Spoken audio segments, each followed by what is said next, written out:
They called her barren, cursed, worthless, so her own family sold her like livestock to a stranger on a frozen mountain. Grace Weller never imagined that the man who bought her for a pouch of coins would be the one to prove everyone wrong. In just 3 days, she'd discover the truth her family never wanted to believe. This is the story of a woman condemned by lies, a widower drowning in grief, and a love that defied an entire town's cruelty. Stay until the end and comment what city you're watching from. I want to see how far Grace's story travels. The winter of 1876 carved through Evergreen Hollow like a blade through bone. Snow fell in sheets so thick that the world beyond 10 feet disappeared into white oblivion, and the wind howled through the valley with a voice that sounded almost human, almost pleading. It was the kind of cold that didn't just freeze your skin, it froze hope itself, turning it brittle and breakable. Grace Weller had stopped feeling the cold hours ago. She trudged behind the wagon, her boots sinking into snow that rose past her ankles with each labored step. The rope around her wrists had rubbed the skin raw, and tiny spots of blood had frozen into dark crystals against the hemp fibers. Her breath came in ragged clouds, and her fingers had gone numb inside her thin gloves. Gloves that had belonged to her mother once, before her mother decided Grace wasn't worth keeping warm anymore. The wagon ahead creaked and groaned under its meager load. Her father, Samuel Weller, sat hunched on the driver's bench, his broad shoulders curved against the wind. He hadn't looked back at her once since they left town 3 hours ago. Not what once. Beside him sat her older brother, Thomas, who kept his eyes fixed firmly on the horizon, as if Grace had already ceased to exist. "Papa," Grace called out, her voice cracking from disuse and cold. "Papa, please." Samuel's shoulders stiffened, but he didn't turn. The reins snapped against the horse's flanks, and the wagon lurched forward a few more feet before the wheels caught in a drift. "Save your breath, girl," her brother muttered without looking at her. "You'll need it for the climb." Grace's chest tightened. The climb. They were taking her up to Carver's Ridge, the desolate stretch of mountainside where only the desperate or the mad chose to live. She'd heard stories about the man who lived up there, Luke Carver, the widower who'd lost his wife and infant son 2 winters past. Some said he'd gone feral with grief. Others whispered darker things, that he'd killed them himself, that their ghosts still wandered his property, that any woman foolish enough to step foot on his land would never leave alive. But Grace knew the real reason they were taking her there. It had nothing to do with ghosts or curses. It had everything to do with the word that had poisoned her life for the past 3 years. Infertile. 3 years ago, Grace had been engaged to Pastor Whitmore's son, a pale, nervous young man named Edmund who'd proposed with all the enthusiasm of someone accepting a jail sentence. The engagement had lasted 6 months before Edmund's mother, the formidable Agnes Whitmore, had summoned the town doctor to examine Grace. Dr. Winters had poked and prodded, asked invasive questions, and finally declared, based on nothing but superstition and prejudice, that Grace's body showed signs of barrenness. The word had spread through Evergreen Hollow like plague. Within a week, Edmund had broken their engagement. Within a month, Grace couldn't walk down Main Street without hearing whispers. Within a year, even the farmhands who'd once smiled at her refused to meet her eyes.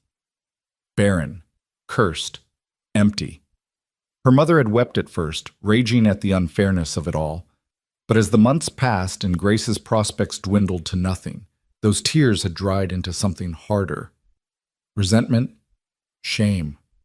And finally, the cold calculation that led to this moment, selling their daughter to a man who didn't care whether she could bear children because he'd already lost the only family he'd ever want.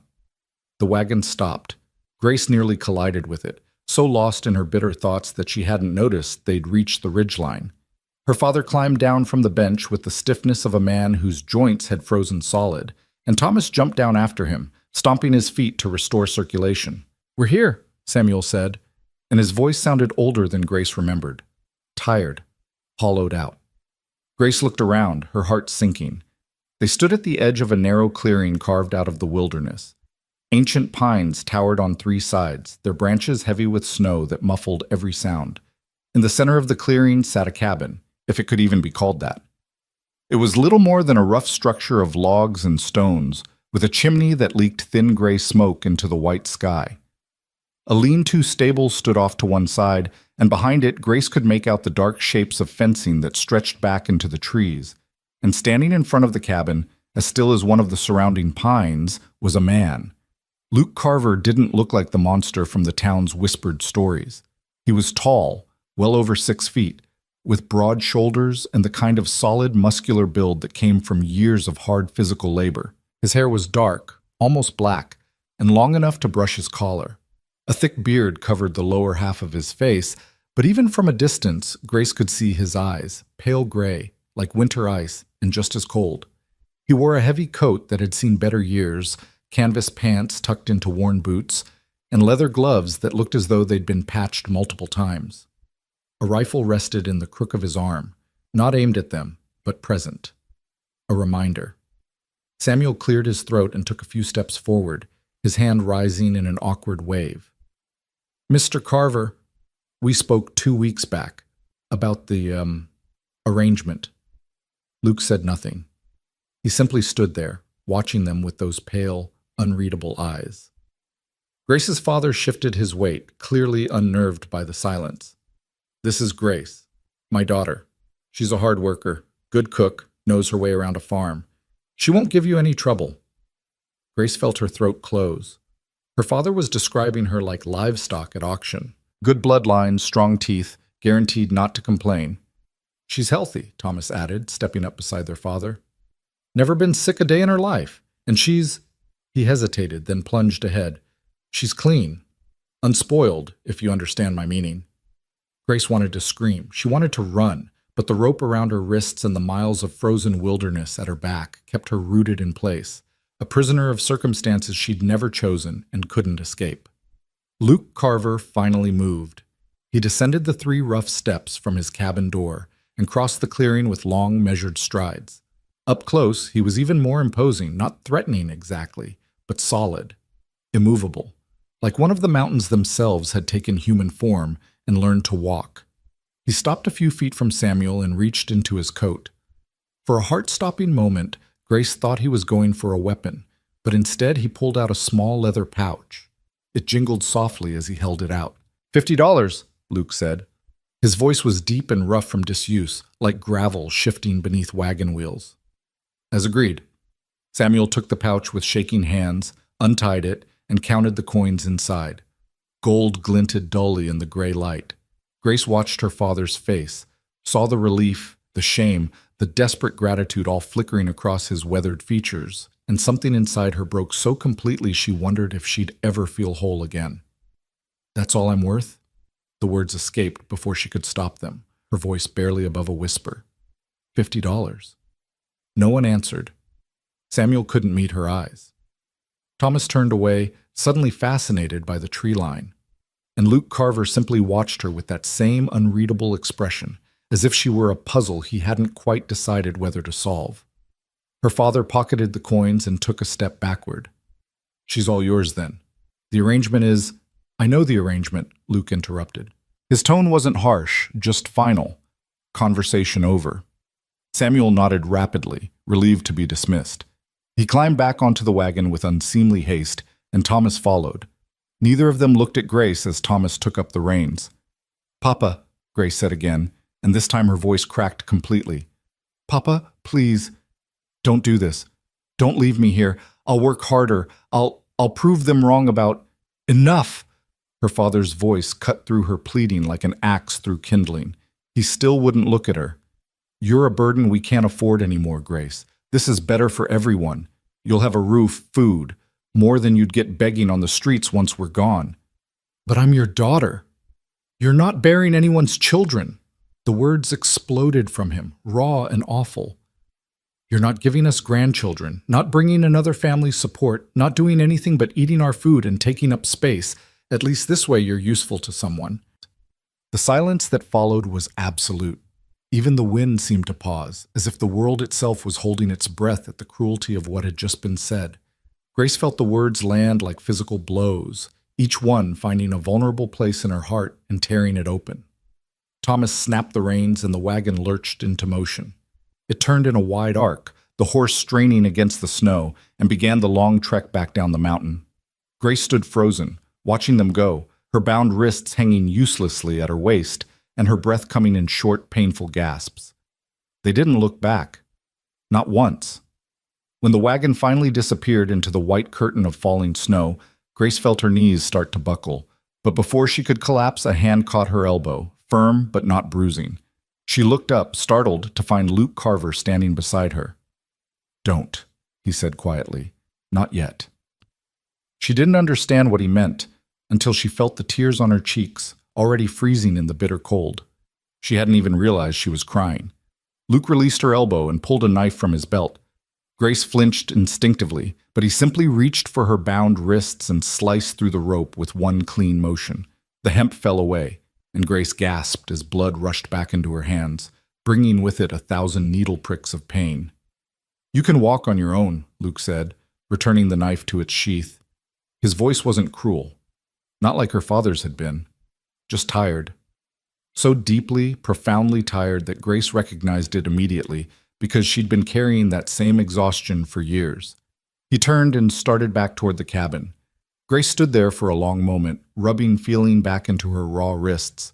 She could run, she supposed, make a break for the tree line and take her chances with the wilderness. But she had no coat thick enough for these mountains, no supplies, no knowledge of how to survive alone. She'd freeze to death before nightfall, and part of her whispered that maybe that wouldn't be so terrible. At least it would be her choice. But another part of her, a part that had somehow survived 3 years of shame and cruelty and rejection, refused to give up that easily. "I didn't ask for any of this," Grace thought fiercely, "but I'm not dying in the snow like a wounded animal just because my own family thinks I'm worthless." She took a deep breath, squared her shoulders, and followed Luke Carver toward his cabin. The interior was about what Grace had expected: rough, sparse, functional. A stone fireplace dominated one wall, with a decent fire burning in the hearth. A simple wooden table stood near the center of the room, flanked by 2 chairs that didn't match. Shelves lined the walls, holding basic supplies: canned goods, tools, a few battered books. A ladder led up to a loft where Grace could see the corner of a quilt-covered mattress. It was clean, she noted with some surprise. No dirt tracked across the floor, no dishes piled in the basin, no cobwebs strung across the corners. Whatever else Luke Carver might be, he wasn't living in squalor. He shrugged out of his heavy coat and hung it on a peg by the door, then gestured vaguely at the room. "There's food in the pantry, water in the barrel. Fire needs tending every few hours. I'll be outside most days, seeing to the cattle and horses." Grace slowly unwound her own thin shawl, uncertain where to put it. Luke noticed and pointed to another peg. She hung it there, her hands still trembling from cold and shock. "I didn't agree to this," she said quietly, not looking at him. "They made the deal without asking me, without even telling me until this morning." Luke was silent for a long moment. When Grace finally gathered the courage to glance at him, she found him studying her with those pale gray eyes, not leering or appraising, but simply looking, trying to see who she actually was beneath the shame and the fear. "I didn't ask them," he said finally. "I sent word to town that I needed help with the ranch, someone to manage the house while I handled the stock. Your father came to me with an offer I wasn't expecting. To buy his daughter? To give you somewhere to go when they couldn't stand keeping you anymore." The bluntness of it stole Grace's breath, but there was no cruelty in his tone, just a flat, honest assessment of reality. And somehow, that was worse than if he'd been mocking her. "Why?" Grace asked. "Why agree to it? You could have hired anyone. Why take on someone else's shame?" Luke turned away and began removing his gloves, finger by finger. "Because I know what it's like to be the person nobody wants around, the one whose grief makes everyone uncomfortable.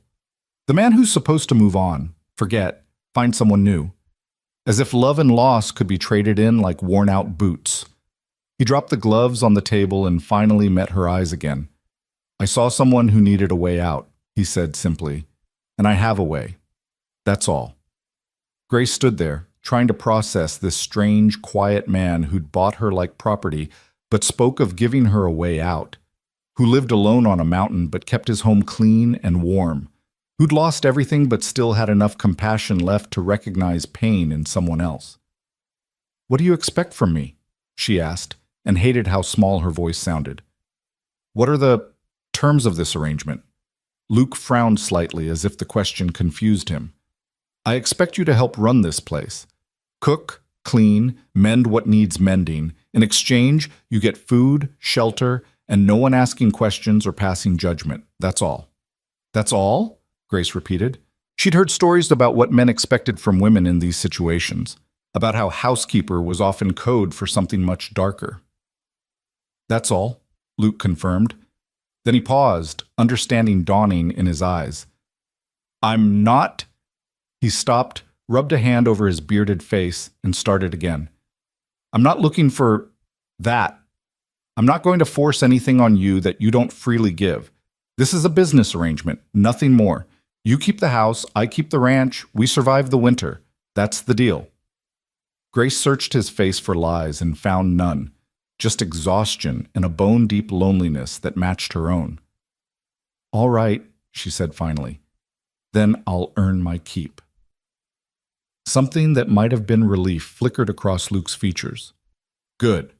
There's stew in the pot if you're hungry. I need to check the fences before dark.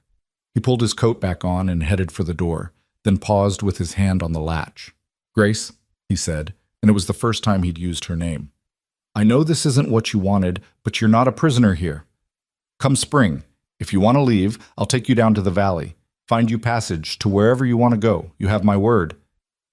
Before Grace could respond, he was gone, the door closing behind him with a soft thud. She stood alone in the cabin, listening to his footsteps crunch through the snow, fading into the distance. Slowly, Grace sank into one of the mismatched chairs. Her wrists still ached where the rope had cut into them. Her feet were soaked through, her dress damp and clinging. She should tend to the fire, find dry clothes, eat something. But for a long moment, she simply sat there, trying to understand what had just happened to her life. 24 hours ago, she'd been in her parents' house, unwanted, certainly, but at least familiar. Now she was on a mountain, in the home of a stranger, with no clear future and no way back to the past. She'd been sold like a piece of furniture, discarded like trash, and told she was worth exactly $50 in gold. But Luke Carver had cut her bindings, had told her she could leave come spring, had looked at her not with disgust or pity, but with the weary recognition of one wounded soul seeing another. Maybe, Grace thought, that's worth more than $50 after all. She rose on unsteady legs and went to check the pot of stew. The days that followed settled into a rhythm that was both strange and oddly comforting. Grace woke before dawn, stoked the fire, and prepared a simple breakfast of cornmeal mush or fried eggs.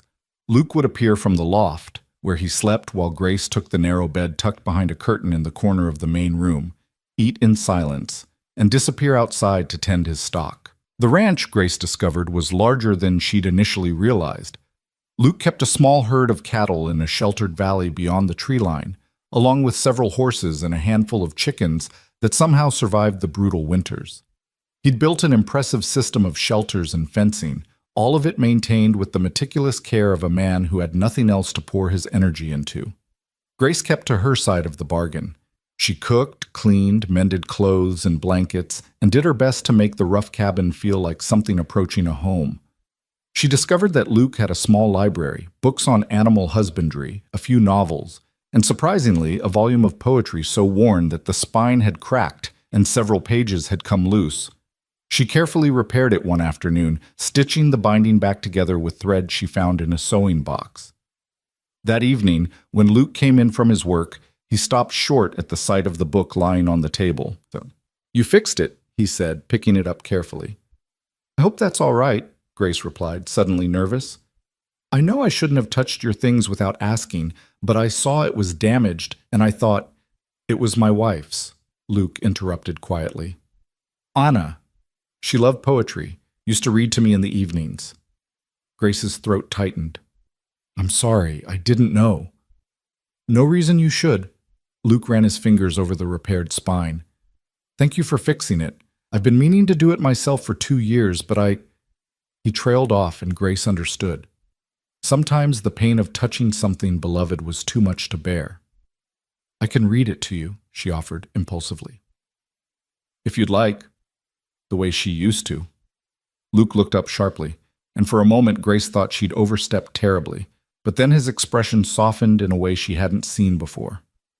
"I'd like that," he said, "if it's not too much trouble." So that night, After dinner had been cleared away, Grace opened the book of poetry and began to read by the firelight. Her voice was soft and slightly hesitant at first, but as she lost herself in the words, Wordsworth, Coleridge, Shakespeare, it grew stronger. Luke sat in his chair, eyes closed, and listened. When she finally stopped, the fire had burned low and the night had grown deep around them. Anna had a better voice for it, Luke said, opening his eyes. But that was... He paused, searching for words. That was good. Thank you. It became their evening ritual. After the work was done and darkness had fallen, Grace would read while Luke listened. They didn't talk much otherwise. Luke wasn't a talkative man by nature, and Grace had learned over the years that silence was often safer than speech. But the poetry seemed to create a space where they could both exist without the weight of expectation or judgment. 3 weeks into her time at the ranch, a blizzard rolled in. Grace had seen storms before. Living in Evergreen Hollow meant learning to respect winter's fury, but nothing had prepared her for the violence of a mountain blizzard. The wind screamed like something alive and angry, battering the cabin's walls with enough force to make the timbers creak. Snow drove sideways, so thick that Grace couldn't see the tree line only 30 yards away. We'll be snowed in for at least 3 days, Luke said, checking their supplies. Maybe longer. Do you have enough food? Grace asked. For the cattle? I'll need to get to the valley shelter. They've got hay stored there, but someone has to break ice on the water trough twice a day, or they'll die of thirst. Grace looked at him incredulously. You can't go out in this. You'll freeze to death before you get halfway there. They'll die if I don't. Then I'll come with you. 2 people can work faster than 1, and... No. Luke's voice was flat and final. You're not risking your life for a few head of cattle.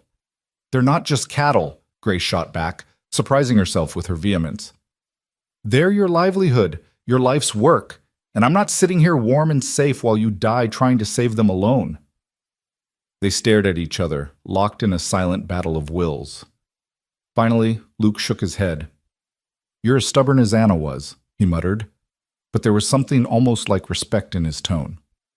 Fine, but you do exactly what I say, when I say it. Understood? Understood. They bundled up in every piece of warm clothing they could layer on, tied a rope between themselves so they wouldn't get separated in the whiteout, and stepped out into the howling chaos. The cold was brutal, a living thing that clawed at exposed skin and drove icy needles into Grace's lungs with every breath. The wind was so strong it nearly knocked her off her feet, and within seconds she couldn't tell which direction they'd come from. But Luke moved forward with grim determination, and Grace followed, trusting the rope between them to keep her from becoming lost forever in the white. It took them nearly an hour to reach the valley shelter when it should have been a 20-minute walk. By the time they stumbled into the relative protection of the 3-sided structure, Grace's fingers and toes had gone numb, and ice had formed in her eyelashes. But the cattle were there, huddled together for warmth, their breath steaming in the frigid air. Luke immediately began breaking ice on the trough, while Grace forked hay into the feeders. They worked in tandem, communicating more through gesture than words, their bodies moving with the efficiency of long practice, even though they'd only known each other a few weeks. When the work was done, Luke insisted they rest for a few minutes before attempting the journey back. They huddled together against the back wall of the shelter, sharing the meager warmth of their combined body heat while the storm raged beyond. Thank you, Luke said, his voice nearly lost in the wind. For coming, for helping. Grace managed a frost-cracked smile. That's the arrangement, isn't it? I keep house, you keep the ranch. We survive the winter. It's more than that now. Luke looked at her, his pale eyes searching. You know that, don't you? Grace's heart did something complicated in her chest. What do you mean? But Luke shook his head as if he'd revealed more than he'd intended. Come on, we need to get back before we freeze solid. The return journey was even worse than the first. The storm had intensified, and visibility had dropped to nothing. Twice, Luke had to physically pull Grace up when she fell. Once, the rope between them tangled on a buried branch, and they spent precious minutes freeing it with fingers so cold they could barely bend. When they finally stumbled back into the cabin, they were both shaking uncontrollably. Luke immediately built up the fire while Grace struggled out of her ice-crusted outer layers with numb, clumsy hands. Boots off, Luke ordered, his own teeth chattering. We need to check for frostbite. They sat on the floor in front of the fire, examining each other's extremities. Grace's toes had turned an alarming gray-white, and Luke's left hand showed similar discoloration. They took turns rubbing circulation back into the affected areas, a painful process that brought tears to Grace's eyes. "I'm sorry," Luke kept saying as he worked on her feet, his touch gentle despite the necessary roughness. "I shouldn't have let you come. If you'd lost your toes, or worse—" "Stop," Grace interrupted, reaching down to still his hands. "I chose to come, and we saved your herd. That's what matters." "No." Luke looked up at her, and the raw emotion in his face made Grace catch her breath. "You matter. You—" He stopped, seemed to struggle with himself, then forged ahead. "I thought I was dead inside. After Anna and the baby died, I felt nothing, just empty. Going through the motions of living because I didn't know what else to do. But you—" He broke off again, shaking his head as if he couldn't believe what he was about to say. "You make me feel things again," he finished quietly. "And it terrifies me." Grace stared at him, her heart pounding. "Luke, I know this isn't what you signed up for," he continued in a rush, as if he needed to get all the words out before he lost his courage. "I know you were brought here against your will, that you probably hate me for being part of that you're only staying because you have nowhere else to go. But I need you to know you're not just a housekeeper to me anymore. He swallowed hard. "You're important." The fire crackled between them. Outside, the blizzard continued its assault on the cabin, but inside, in this small circle of warmth and honesty, something profound was shifting. "I don't hate you," Grace said softly. "I've never hated you, and She paused, searching for her own courage. "I feel it too, this thing between us. I don't know what to call it, and maybe I shouldn't feel it at all considering how we came to be here, but it's real," Luke said fiercely. "Whatever it is, it's real." They sat there for a long moment, neither moving, both afraid that acknowledging what was happening between them might somehow break the spell. Then, slowly, carefully, Luke reached up and cupped Grace's face with one still cold hand. "I don't know how to do this again," he whispered. "I don't know if I remember how to let someone in, but I want to try. If you'll let me." Grace leaned into his touch, her eyes falling closed. "I don't know how to trust anyone anymore," she admitted. "Everyone I've ever trusted has hurt me. But with you, I feel like maybe I could learn. Then we'll learn together." He leaned forward and pressed his forehead against hers, and they stayed like that. Not kissing, not speaking, just existing in the same space, breathing the same air, allowing themselves to believe that maybe, just maybe, they could be something more than two broken people surviving in the wilderness. The storm lasted 5 days. During that time, Grace and Luke made the dangerous journey to the cattle shelter twice more. They cooked together, read together, and gradually began talking, really talking, about the lives they'd lived before fate brought them to this mountain. Luke told her about Anna, about their courtship and marriage, about the joy when they'd learned a baby was coming, and the devastation when complications during childbirth took both mother and child in a single, horrible night. "I blame myself," he said quietly one evening as they sat by the fire. "The doctor said it wasn't anyone's fault, that these things just happen, but I kept thinking, if I'd gotten him there sooner, if I'd had more money for better care, if I'd done 1,000 different things differently." "It wasn't your fault," Grace said firmly, taking his hand. "Sometimes terrible things happen, and there's no reason for them. No one to blame, just loss." Luke squeezed her fingers. "Tell me about your loss." So Grace told him about the diagnosis of barrenness, about watching her engagement crumble and her reputation disintegrate, about the slow, crushing weight of being deemed worthless by everyone she'd ever known. "I felt like I'd failed at the one thing women are supposed to do," she whispered, "like my body had betrayed me, and everyone could see it. Everyone knew I was broken." "You're not broken," Luke said with quiet intensity. "That doctor was a fool and a charlatan. There's nothing wrong with you, Grace, nothing." "How can you know that?" "Because I've been living with you for a month, and I see a woman who's strong, capable, kind, and more resilient than anyone I've ever met. A woman who risks her life in a blizzard to save cattle that aren't even hers. A woman who can repair books and cook a decent stew and read poetry, like it's music." He paused. A woman worth a hell of a lot more than $50. Grace felt tears prick her eyes.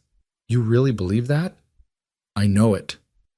The blizzard finally broke on the 6th day, and the world outside transformed into a winter wonderland, beautiful and deadly in equal measure. Luke spent long hours digging them out, clearing paths to the woodpile, the well, and the barn. Grace worked beside him when she could, but mostly she focused on maintaining the cabin's warmth and ensuring they had food enough to restore their depleted energy.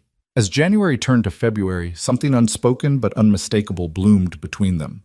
Luke started lingering at breakfast, reluctant to head out to his work.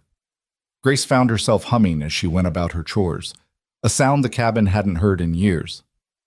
They began sitting closer together during the evening readings, until one night Luke simply put his arm around her shoulders and Grace leaned into his warmth without a word being spoken. They were healing each other, Grace realized. Two people so wounded they'd stopped believing in anything beyond survival, slowly discovering that maybe there was more to life than just enduring. But Grace couldn't quite shake the shadow of her past. The word barren still echoed in her mind, a curse she couldn't escape. What would Luke think when he realized she could never give him children? Would he start to resent her the way Edmund had? Would he look at her one day with the same disgust her father had shown? One night, unable to sleep, Grace slipped out of bed and went to stand by the window. The moon was full, painting the snow-covered world in shades of silver and blue. It was beautiful, and so lonely it made her chest ache. Can't sleep? Luke's voice came from behind her, soft so as not to startle. Grace shook her head. Too many thoughts. Want to share them? She hesitated, then decided he deserved the truth. All of it. When we first met, you said this was just a business arrangement, she began slowly. That come spring, I could leave if I wanted, but things have changed between us. I think you feel it too. I do, Luke confirmed, moving to stand beside her. Grace, Let me finish, she interrupted gently. Please, because I need you to understand something before this goes any further. She took a deep breath. I can't have children, Luke. At least that's what everyone believes. And if this becomes more than it is now, I need you to know that, to understand what you'd be giving up. Luke was quiet for a long moment. Then, do you believe it? The question caught her off guard. What? Do you believe you're barren? Or do you believe what a small-town quack told you based on nothing but superstition and prejudice? Grace blinked. I don't know. Maybe? Dr. Winters seems certain. Dr. Winters is an idiot who probably couldn't diagnose a cold if the patient was coughing in his face, Luke said bluntly. Anna and I tried for 3 years before we finally conceived. By your town's logic, one or both of us would have been declared barren. But we weren't. We just needed time. But what if they're right? Grace pressed, needing him to understand. What if I really can't? Then we don't have children, Luke said simply.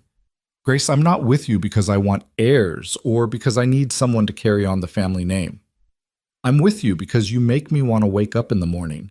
Because your voice reading poetry sounds like home.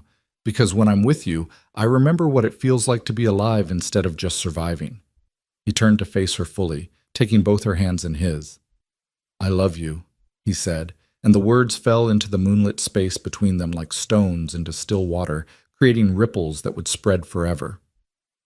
I didn't mean to. Didn't plan it. But somewhere between your arrival and now, it happened. And I don't care what some ignorant doctor said about your body. I care about you, all of you. Grace felt something break open inside her chest, not painfully, but like spring ice finally cracking after a long winter. I love you too, she whispered, and realized it was true. Somewhere in the midst of shared silence and evening poetry and dangerous blizzard rescues, she'd fallen completely, utterly in love with Luke Carver. He pulled her close, and she went willingly, wrapping her arms around him and pressing her face against his chest. His heart beat steadily beneath her ear, strong and real and alive. So what do we do now? Grace asked.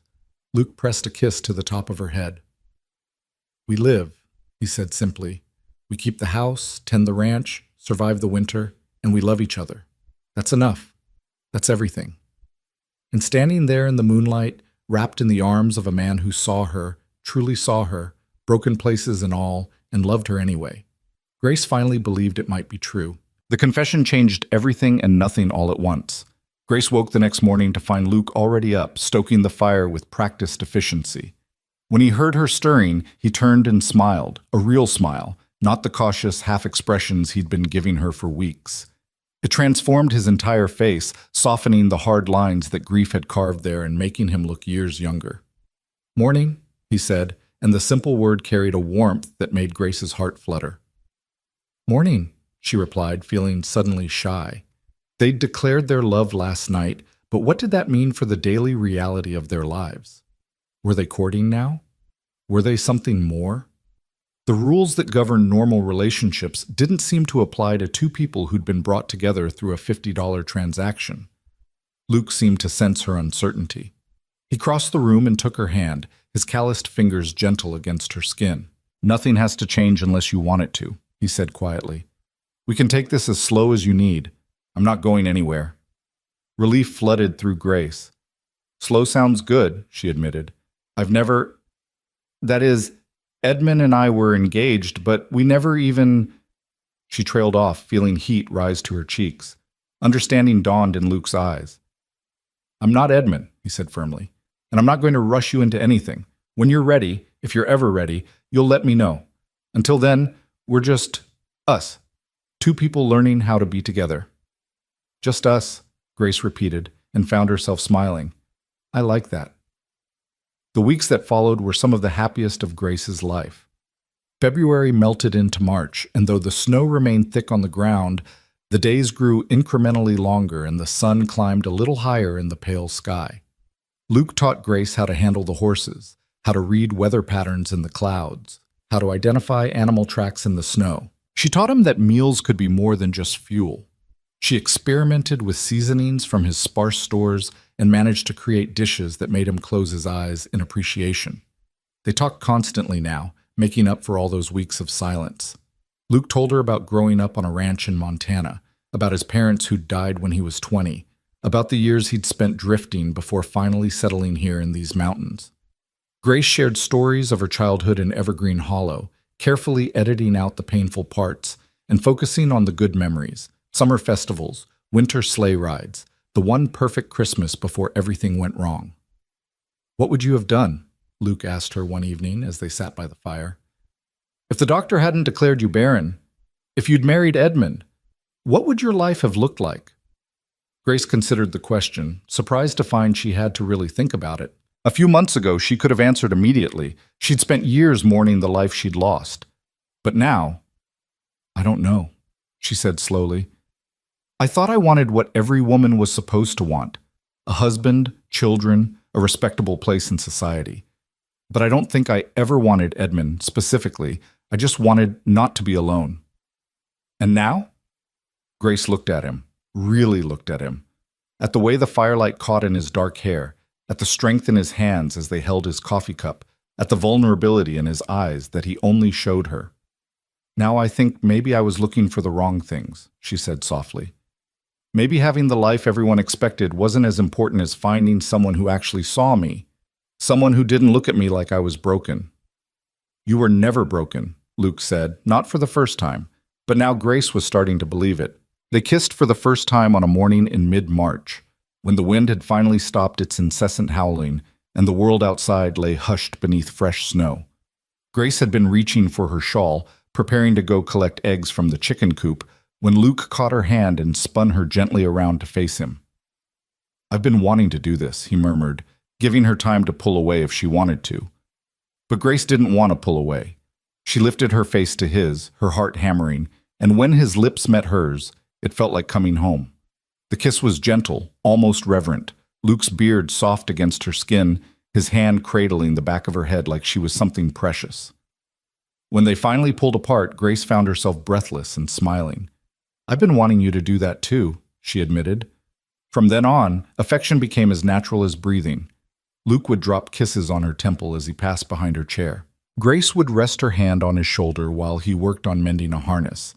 They fell asleep in each other's arms more nights than not, Luke having abandoned the loft entirely to share Grace's bed, though they did nothing more than hold each other and talk in the darkness until sleep claimed them. "I want to marry you," Luke said one night, his voice rumbling through his chest where Grace's head rested. "Properly. Not this strange arrangement your father forced on us, but a real marriage. When the snow melts and the pass opens, we could go down to the valley. Find a preacher. Make it official." Grace's breath caught. "You want to marry me?" "More than I've wanted anything in a long time." Luke's arms tightened around her. "I know it's fast. I know we've only really been together a couple months, but when you've lost as much as I have, you learn not to waste time. Life's too short and too uncertain. I love you, Grace Weller. I want to build a life with you. Will you marry me?" Tears pricked Grace's eyes, happy tears for once. "Yes," she whispered. "Yes, I'll marry you." They sealed the promise with a kiss that started gentle and grew more heated, Luke's hands tangling in Grace's hair while she clutched at his shoulders. When they finally broke apart, both breathing hard, Luke rested his forehead against hers. "We should stop," he said, though he made no move to let her go. "Why?" Grace asked, genuinely curious. "Because I want to do this right. I want to marry you first, make you my wife in truth before—" He broke off, clearing his throat roughly. Grace felt a surge of affection for this complicated man who could be so tender despite all his roughness, who wanted to honor her even though they already lived together and loved each other. "I appreciate that," she said softly. "But Luke, we're already living as husband and wife in every way that matters except one, and I don't want to wait anymore." Luke pulled back to look at her, his gray eyes searching. "You're sure?" "I'm sure." Grace reached up to cup his face, her thumb tracing the line of his cheekbone. "I trust you. I love you. And I'm tired of letting other people's rules dictate what I can and can't do with my own life." Something flickered in Luke's expression. Desire, yes, but also a deeper emotion that made Grace's heart swell. "Then come here," he said, his voice dropping to a rough whisper that sent shivers down her spine. What followed was tender and occasionally awkward, both of them fumbling through nerves and inexperience. But it was also beautiful in its honesty, two people choosing each other, despite everything that had tried to keep them apart. When it was over, Grace lay in Luke's arms, feeling more whole than she'd ever felt in her life. "I love you," she murmured against his chest. "I love you too," Luke replied, pressing a kiss to her hair. "My Grace. My Grace." The possessiveness in those words should have scared her, should have made her bristle at being claimed. But instead, they made her feel safe, protected, like she finally belonged somewhere. She fell asleep with a smile on her face, warm and loved, and completely at peace. 3 days later, Grace woke up nauseated. At first, she dismissed it as something she'd eaten. Perhaps the venison from the previous night hadn't been as fresh as she'd thought. But when the nausea struck again the next morning and the morning after that, a different possibility began to whisper at the edges of her consciousness. No, it couldn't be. The doctor had said, but Dr. Winters was a fool, Grace reminded herself, echoing Luke's words. And it had been 3 weeks since that first night together. 3 weeks of falling asleep in Luke's arms and waking to his kisses, of learning each other's bodies and discovering that passion could be gentle and wild all at once. Grace pressed a trembling hand to her stomach. Could it be possible? Could her body, the body that everyone had declared broken and useless, actually be carrying a child? She didn't tell Luke, not yet. She needed to be sure, and she needed time to process what this might mean. If she was wrong, if this was just illness or her imagination playing tricks, she didn't want to give him false hope. And if she was right, Grace's mind spun with possibilities and fears. What if the pregnancy didn't take? What if something went wrong, the way it had with Anna? What if Grace's body really was broken, and this was just a cruel trick of fate? But as the days passed and her symptoms persisted, the nausea, the exhaustion, the strange tenderness in her breasts, doubt slowly transformed into cautious hope. And when she realized her monthly bleeding was over a week late, hope bloomed into something closer to certainty. She was pregnant. Against all odds, despite every dire prediction and medical pronouncement, Grace Weller was carrying a child. The realization struck her one morning as she stood at the window, watching Luke work with one of the horses in the paddock. Her hand drifted to her stomach, and for the first time she allowed herself to feel the full weight of joy and terror that came with this knowledge. A baby. Luke's baby. Proof that she wasn't broken after all, that her body was capable of this most fundamental miracle, but also proof that Dr. Winters had been wrong, that her family had sold her based on a lie, that she'd spent 3 years believing herself worthless for no reason at all. The anger came then, swift and bitter. How dare they? How dare Dr. Winters pronounce judgment on her fertility based on nothing but his own prejudice? How dare her parents believe him without question, without even trying to get a second opinion? How dare Edmund look at her with disgust and pity, as if she were something less than human? They'd stolen 3 years of her life. 3 years of shame and isolation and crushing loneliness, all because of one man's incompetent diagnosis and an entire town's willingness to believe the worst of her. Grace felt tears streaming down her face, tears of rage and relief and overwhelming vindication. She'd been right. She'd been right all along to question the diagnosis, to resent the label they'd forced upon her, and now she had proof. "Grace?" Luke's voice came from behind her, concerned. "What's wrong? Are you hurt?" She turned to face him, and the words tumbled out before she could stop them. "I'm pregnant." Luke froze, his eyes going wide with shock. "What?" "I'm pregnant," Grace repeated, and now she was laughing through her tears. "I'm carrying your child, Luke, your child. The doctors were wrong. My family was wrong. Everyone was wrong. I'm not barren. I never was." For a long moment, Luke just stared at her, his face cycling through disbelief, wonder, and finally pure, unfiltered joy. Then he crossed the room in 3 long strides and swept her into his arms, lifting her clear off the ground and spinning her around while she laughed and cried at the same time. "You're sure?" he asked, setting her down but keeping his hands on her waist as if afraid she might disappear. "You're absolutely sure?" "As sure as I can be without a doctor. But Luke, my monthly bleeding hasn't come, and I've been sick every morning for a week, and She placed his hand on her stomach. "I can feel it. Something's different. Something's growing." Luke's hand trembled against her belly, his eyes filling with tears. "A baby," he whispered, his voice breaking. "Grace, we're going to have a baby." "Are you happy?" Grace asked, suddenly uncertain. She knew he'd lost his first child, knew the pain that loss had caused. What if this brought back too many painful memories? What if he was terrified rather than excited? But Luke's answer came without hesitation. "Happy." He cupped her face in both hands, his thumbs brushing away her tears. "Grace, I don't even have words for what I'm feeling. Grateful. Amazed. Terrified. But yes. God, yes. I'm happy. You've given me back everything I thought I'd lost. You've given me a future worth living for." They held each other for a long time, both crying and laughing and trying to absorb the magnitude of what was happening. Finally, Luke pulled back, his expression turning serious. "We need to get you to a real doctor," he said. "Not that quack in Evergreen Hollow, but someone competent. Someone who can make sure you're healthy, that the baby's developing properly." "The nearest real doctor is in Silver Creek," Grace said. "That's a 3-day ride from here." "Then we'll go to Silver Creek. As soon as the pass clears, we're leaving." Grace started to protest. The journey would be hard, and she didn't want to risk the pregnancy. But Luke shook his head firmly. "I'm not taking any chances," he said. "Not with you, and not with our child. We're getting you proper medical care, even if I have to carry you down the mountain myself." Something in his tone made Grace understand. This wasn't negotiable. Luke had lost one wife and child to complications during birth. He wasn't going to risk losing another. "All right," she agreed softly. "We'll go to Silver Creek, but Luke, I also want to go back to Evergreen Hollow." His expression darkened. "Why would you want to go back there? Those people treated you like dirt." "Exactly." Grace lifted her chin, and Luke saw the steel in her eyes that had kept her alive through 3 years of shame and rejection. "I want them to see. I want them to know they were wrong.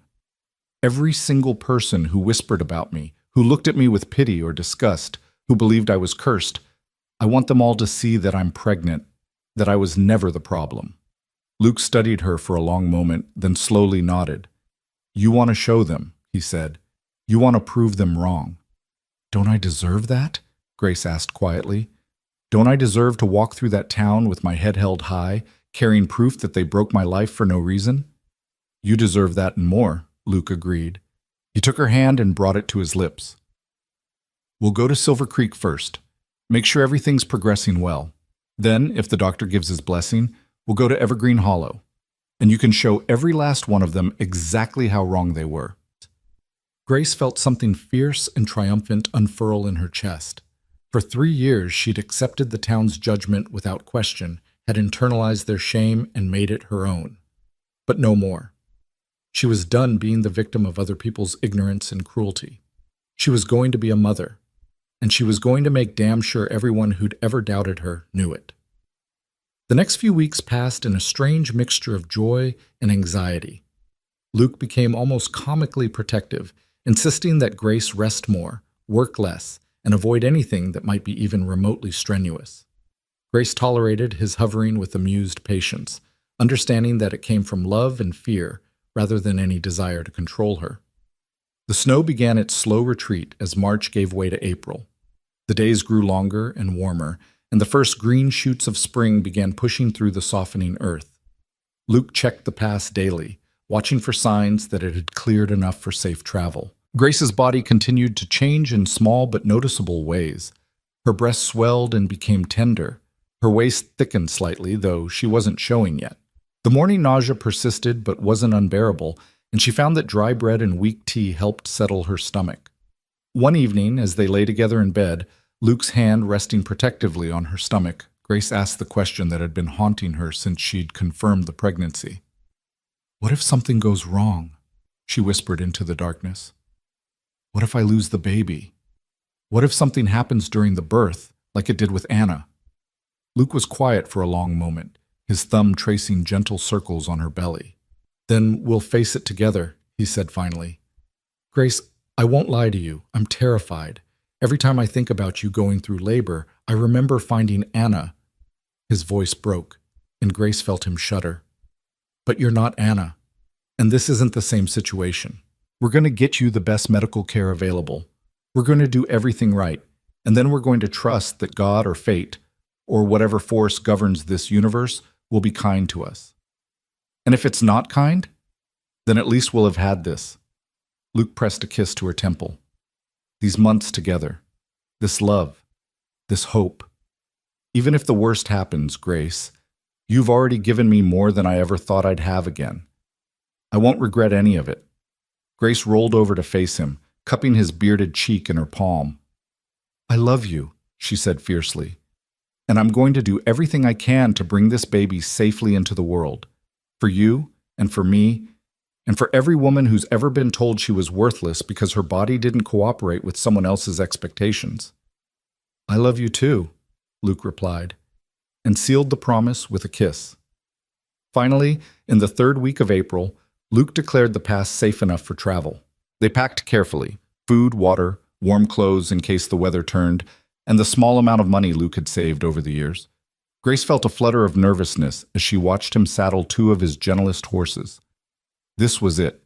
They were leaving the sanctuary of the cabin, the isolated bubble where their love had grown without interference or judgment. They were going back into the world, a world that had been cruel to both of them. What if things went wrong? What if the doctor in Silver Creek was no better than Dr. Winters? What if going back to Evergreen Hollow reopened wounds that had barely begun to heal? "Hey," Luke said softly, appearing at her side. "Where'd you go just now?" Grace managed a weak smile. "Just thinking, worrying." "About?" "Everything." She gestured helplessly. "What if this is a mistake? What if we should just stay here where we're safe?" Luke took her hands in his. "Grace, we can't hide forever. And more importantly, you shouldn't have to hide. You deserve to walk through that town with your head high. You deserve to show them they were wrong about you. Don't let fear steal that from you." He was right, Grace knew. She'd spent too much of her life afraid of rejection, afraid of shame, afraid of proving everyone's worst assumptions correct. But she wasn't that frightened girl anymore. She was a woman who'd survived being sold by her own family, who'd built a life in the wilderness, who'd found love in the most unlikely of places. She was stronger than she'd ever given herself credit for. "You're right," she said, squaring her shoulders. "Let's go show them who Grace Carver really is." Luke grinned. "Grace Carver," he repeated, testing out the sound of it. "I like that, though we should probably make it official before you start using it." "Is that a proposal?" "It's a reminder of the proposal I already made. One we'll make legal as soon as we find a preacher willing to marry us." They set out just after dawn, leaving the cabin locked and secure behind them. The journey down the mountain was slow and careful, Luke constantly checking on Grace to make sure she wasn't overtaxed. But despite his concerns, Grace felt strong and capable, her body adjusting to the gentle rhythm of horseback travel. The world beyond the mountain was waking up after its long winter sleep. Wildflowers dotted the meadows in splashes of yellow and purple. Streams ran high with snowmelt, their rushing water a constant music. Birds called from the trees, and once, Grace spotted a deer and her fawn watching them from a distance before bounding away. They made camp that first night in a sheltered hollow, and Luke insisted on doing all the work while Grace rested. She protested, but he was adamant. "You're carrying precious cargo," he said, building up the fire. "I'm not taking any chances." Grace rolled her eyes, but couldn't quite hide her smile. "I'm pregnant, not made of glass." "You're my world," Luke countered, "which means you get treated like it." They reached Silver Creek late on the afternoon of the third day. The town was larger than Evergreen Hollow, with actual paved streets and brick buildings that spoke of prosperity and permanence. Luke asked around and was directed to Dr. Harrison, a middle-aged physician with kind eyes and a reassuring manner. Grace's hand shook as they entered his office. What if he examined her and declared that something was wrong?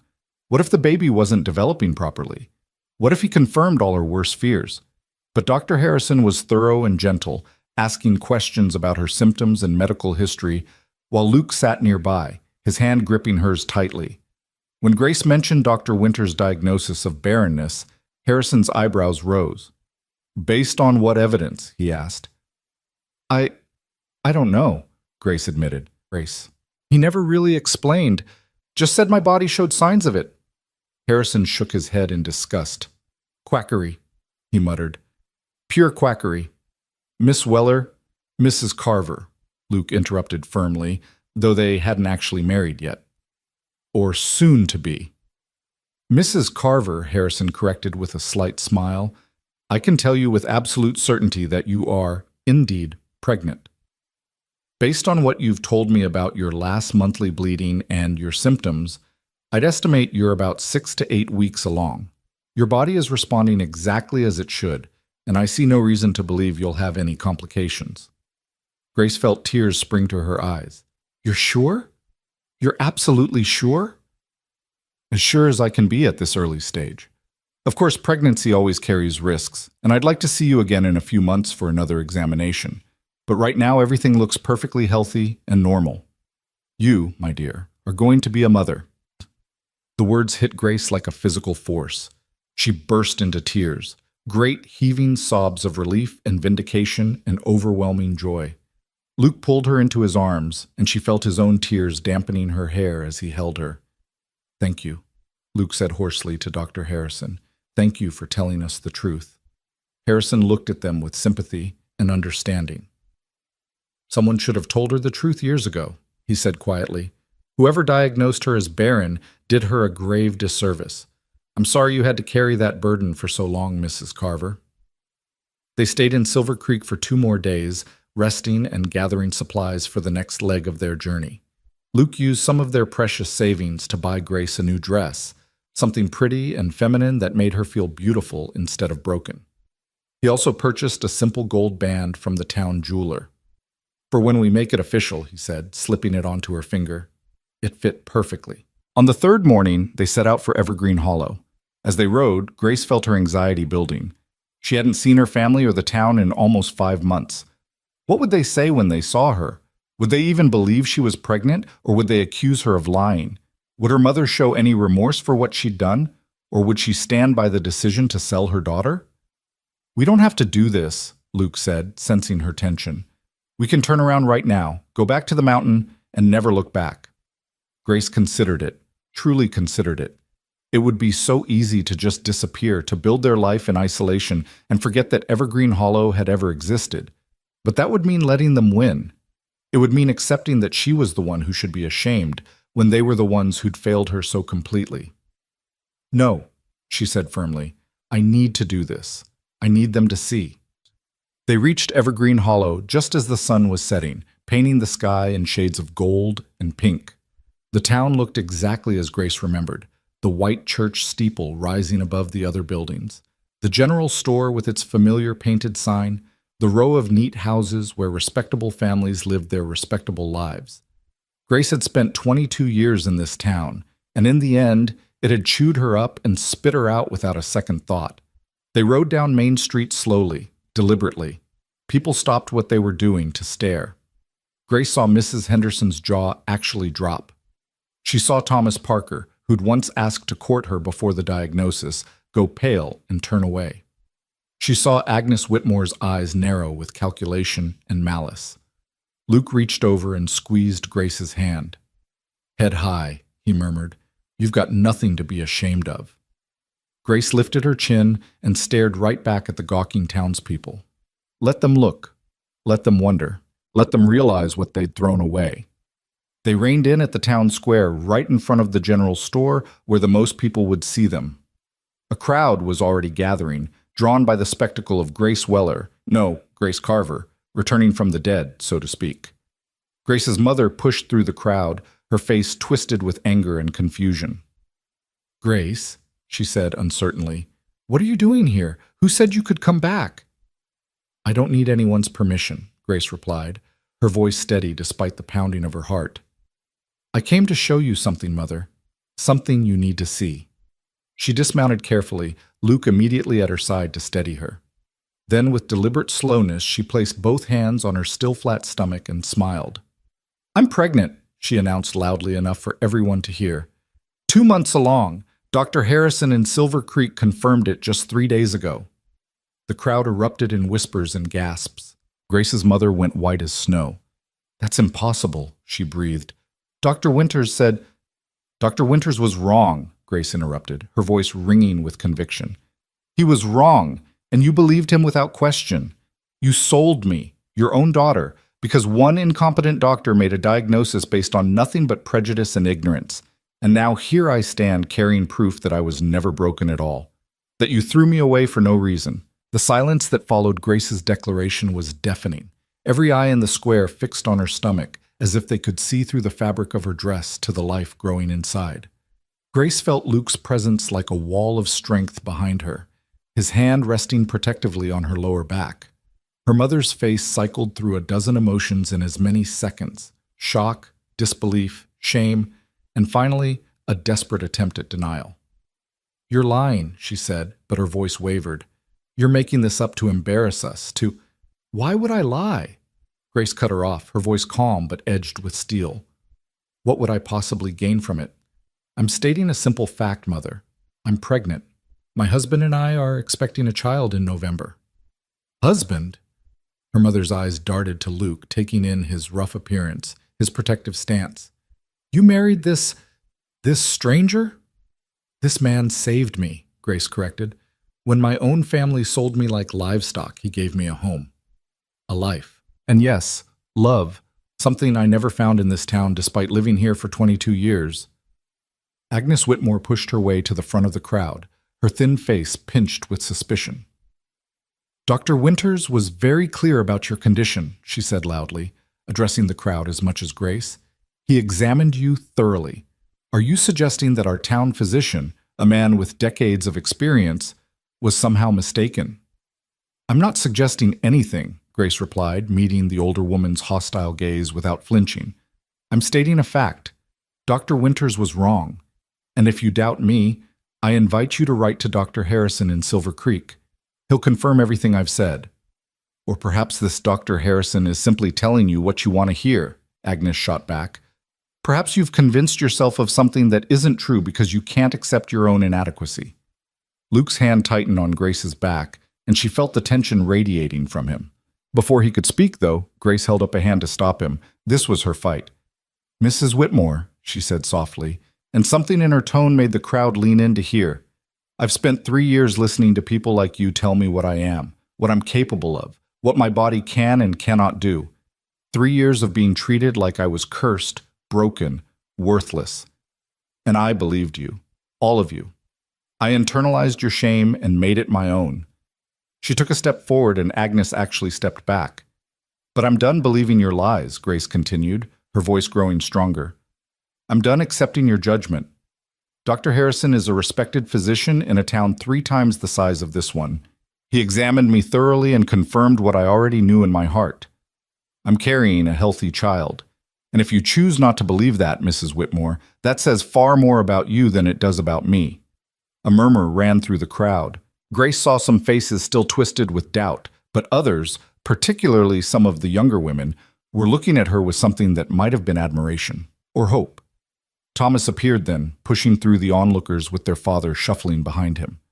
Samuel Weller looked older than Grace remembered, his shoulders hunched and his face haggard. When he saw her, something painful flickered in his eyes. "Grace," he said hoarsely. "Girl, Don't call me that," Grace interrupted, her voice hard. "Don't call me girl, like I'm still your daughter, like you have any right to familiarity. You sold me, Father. You took money from me and left me with a stranger on a mountain. You told me I was a burden you couldn't afford anymore." Samuel flinched as if she'd struck him. "We thought we were doing what was best. You thought it would be easier to get rid of me than to question whether the doctor might be wrong," Grace finished.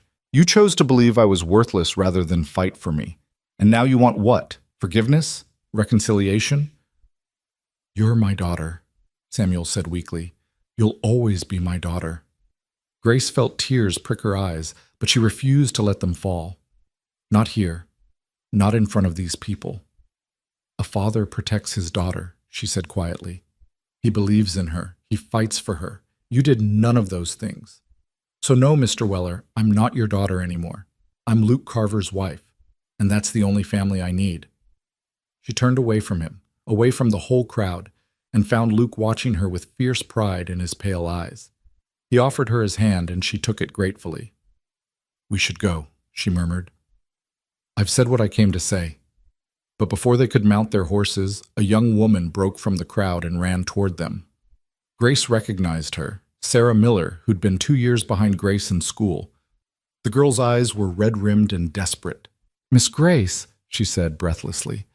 "I mean, Mrs. Carver, please, I have to know, is it true? Are you really—" "I'm really pregnant," Grace confirmed gently, seeing the raw hope in Sarah's face.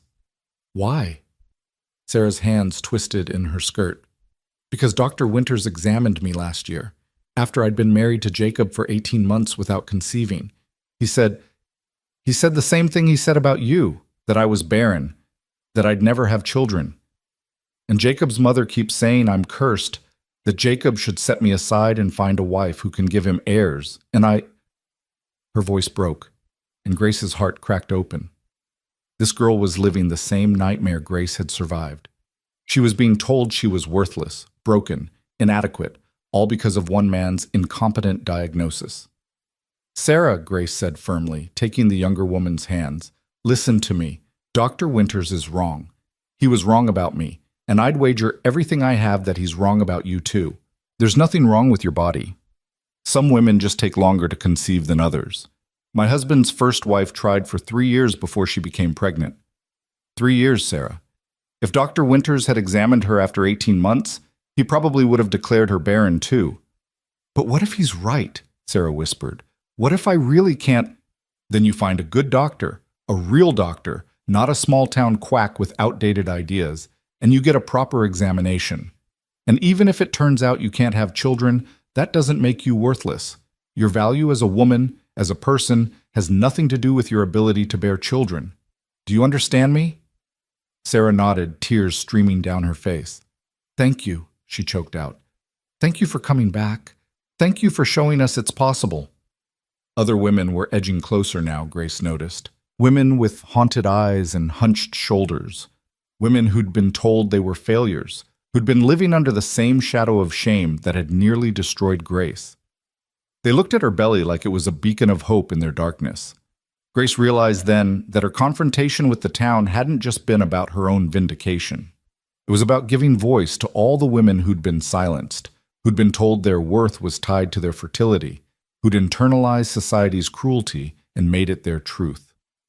"Listen to me," Grace said loudly, addressing all of them. "All of you. Don't let anyone, not doctors, not your families, not even your husbands, tell you what you're worth. Don't accept their labels or their limitations. Your bodies are your own. Your lives are your own. And you deserve better than to be judged by such a narrow, cruel standard." Agnes Whitmore made a sound of disgust. "This is exactly the kind of dangerous thinking that ruins young women," she announced. "Filling their heads with ideas above their station, making them question their betters." "Their betters?" Grace rounded on her, all the anger she'd been holding back finally breaking free. "You mean men like Dr. Winters, who make diagnoses based on superstition? Men like your son, who broke our engagement because he was too weak to stand up to you? People like you who take pleasure in other women's suffering because it makes you feel superior?" Agnes's face turned purple. "How dare you?" "I dare because I have nothing left to lose," Grace shot back. "You already took everything from me, my reputation, my future, my family. But I built a new life anyway. I found love anyway. And now I'm going to have a child anyway. So your opinion, Mrs. Whitmore, means absolutely nothing to me." The crowd was utterly silent now, watching this confrontation with wide eyes. No one in Evergreen Hollow ever spoke to Agnes Whitmore like this. The woman was practically royalty in this small town, her husband being the pastor and her family one of the oldest and most respected. But Grace was done being afraid. Agnes drew herself up to her full height, which was still several inches shorter than Grace. "You'll regret this insolence," she said coldly. "Mark my words, Grace Weller, you'll come crawling back here begging for forgiveness when that mountain man tires of you, when that baby, if there even is a baby, comes into the world and you realize you can't manage alone." "I won't be alone," Grace said quietly. "I have Luke, and that's more than enough." She turned back to her horse, done with this conversation, done with this town. But then a voice called out from the crowd, a voice she'd never expected to hear defending her. "She's telling the truth." Everyone turned to stare as Edmund Whitmore stepped forward, his pale face flushed and his hands trembling. His mother looked at him in shock. "Edmund, what are you—" "She's telling the truth, Mother," Edmund repeated, louder this time. His eyes met Grace's, and she saw guilt and shame written plainly there. "I've known for years that Dr. Winters was wrong about Grace. I heard him talking to Father once, after he examined her. He admitted he had no real basis for his diagnosis. He just said it because—" Edmund's voice dropped. "Because you told him to." The crowd erupted in shocked whispers. Agnes went white as death. "That's a lie," she hissed. "Edmund, you're confused. "I'm not confused," Edmund said. And for the first time since Grace had known him, there was steel in his voice. "You told Dr. Winters that the Weller family wasn't good enough for us, that Grace wasn't good enough for me. You said you needed a reason to break the engagement that wouldn't make our family look bad. So he gave you one. He declared her barren based on nothing, absolutely nothing, and you used it to destroy her life." Grace felt the world tilt beneath her feet. She'd known Dr. Winters was incompetent, but this was malicious. This was deliberate cruelty. Luke's arm came around her waist, holding her steady. "Are you saying," he said, his voice dangerously quiet, "that your mother paid a doctor to lie about my wife's fertility? To brand her as barren, knowing it would ruin her life?" "I'm saying exactly that," Edmund confirmed. He looked at Grace with tears in his eyes. "I'm so sorry, Grace. I should have spoken up years ago. I should have told the truth, but I was a coward. I let my mother control me, and I let her destroy you. I'll never forgive myself for that." Agnes was shaking with rage. "You ungrateful, disloyal, how dare you air our family's private business in front of the entire town? How dare you side with this nobody over your own mother?" "Because it's the right thing to do," Edmund said simply. "Something I should have done 3 years ago." Grace stared at him, trying to process this revelation. Agnes Whitmore hadn't just believed Dr. Winters' diagnosis. She'd orchestrated it. She deliberately destroyed Grace's life because she didn't think the Weller family was good enough to marry into the prestigious Whitmore line. The rage that filled Grace then was unlike anything she'd ever felt. It burned through her veins like wildfire, consuming every other emotion until all she could feel was pure, incandescent fury. "You destroyed my life," she said, her voice shaking. "You took 3 years from me. 3 years of shame and isolation and pain. You made me believe I was worthless, broken, cursed. You made my own family sell me like property, all because you thought I wasn't good enough for your son." Agnes lifted her chin defiantly. "I was protecting my family," she said, "protecting our legacy. The Whitmores don't marry beneath their station." "Your station?" Grace laughed, but there was no humor in it. "You're the wife of a small-town pastor, Mrs. Whitmore. You're not nobility. You're not royalty. You're just a cruel, petty woman who gets her power from making other people feel small." She took a step closer, and Agnes actually backed away. "But here's what you don't understand," Grace continued. "You didn't break me.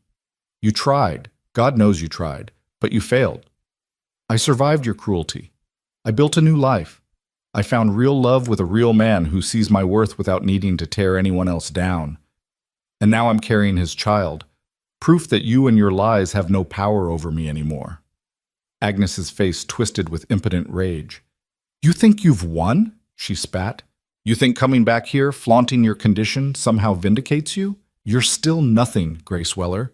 Still a nobody from nowhere playing at being important." "Maybe," Grace agreed, "but I'm a nobody who's happy, who's loved, who's building a life that matters. Can you say the same, Mrs. Whitmore? Can you honestly say that all your status and respectability has brought you joy? Or are you just bitter and alone, clinging to your pride because it's all you have left?"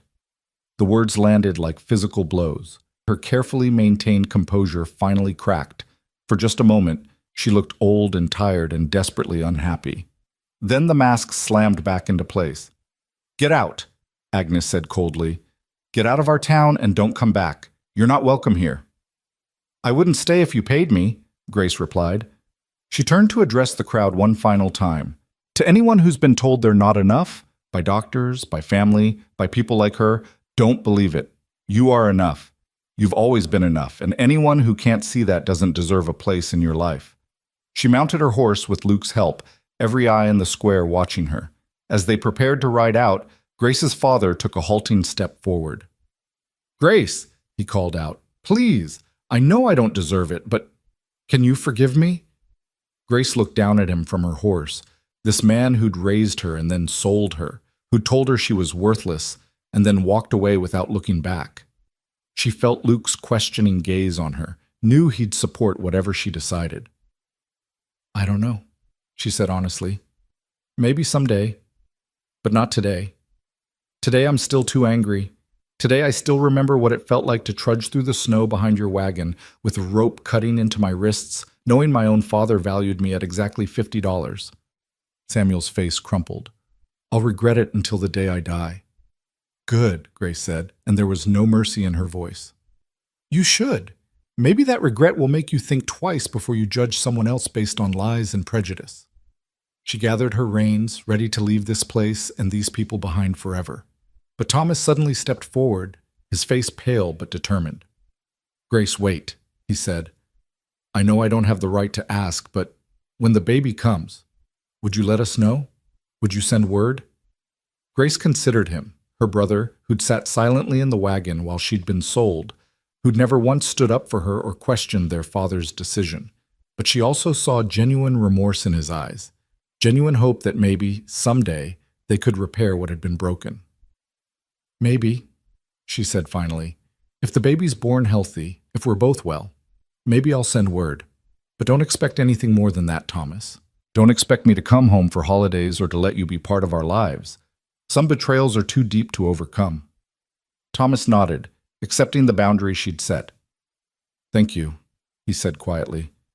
"That's more than I deserve." Grace looked at Luke, and he nodded. Together they turned their horses and rode out of Evergreen Hollow as the sun sank below the horizon, painting the sky in shades of orange and red. Behind them, Grace heard the explosion of voices as the crowd dissolved into chaos, everyone talking at once, processing the revelations that had just been laid bare. But Grace didn't look back. She kept her eyes forward, fixed on the road ahead, on the life she was building with Luke. The past was behind her now, and she refused to let it have any more power over her future. They rode in silence for a while, putting distance between themselves and the town. When they finally stopped to make camp, Luke helped Grace down from her horse and pulled her into his arms. "Are you all right?" he asked quietly. Grace thought about the question. Was she all right? She'd just confronted everyone who'd ever hurt her, had exposed the conspiracy that had destroyed her life, had walked away from her entire past without looking back. It should have felt devastating. It should have broken her. But instead she felt light, unburdened, free. "I'm better than all right," she said, smiling up at him. "I'm finally free of them. Free of their judgment, their cruelty, their lies. They don't own me anymore, Luke. They never will again."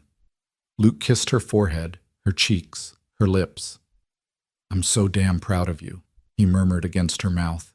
"The way you stood up to them, the way you refused to let them diminish you, you were magnificent." "I learned from the best," Grace replied, running her fingers through his beard. "You showed me what it means to survive with dignity, what it means to build a life on your own terms instead of accepting what other people think you deserve." They made camp in a small clearing off the road, building a fire and sharing a simple meal of dried meat and hard bread. As darkness fell and stars began appearing in the sky above them, Grace found herself thinking about Sarah Miller and all the other women who'd looked at her with such desperate hope. "I wish I could do more for them," she said quietly. "For women like Sarah who are going through what I went through. I wish I could save them all."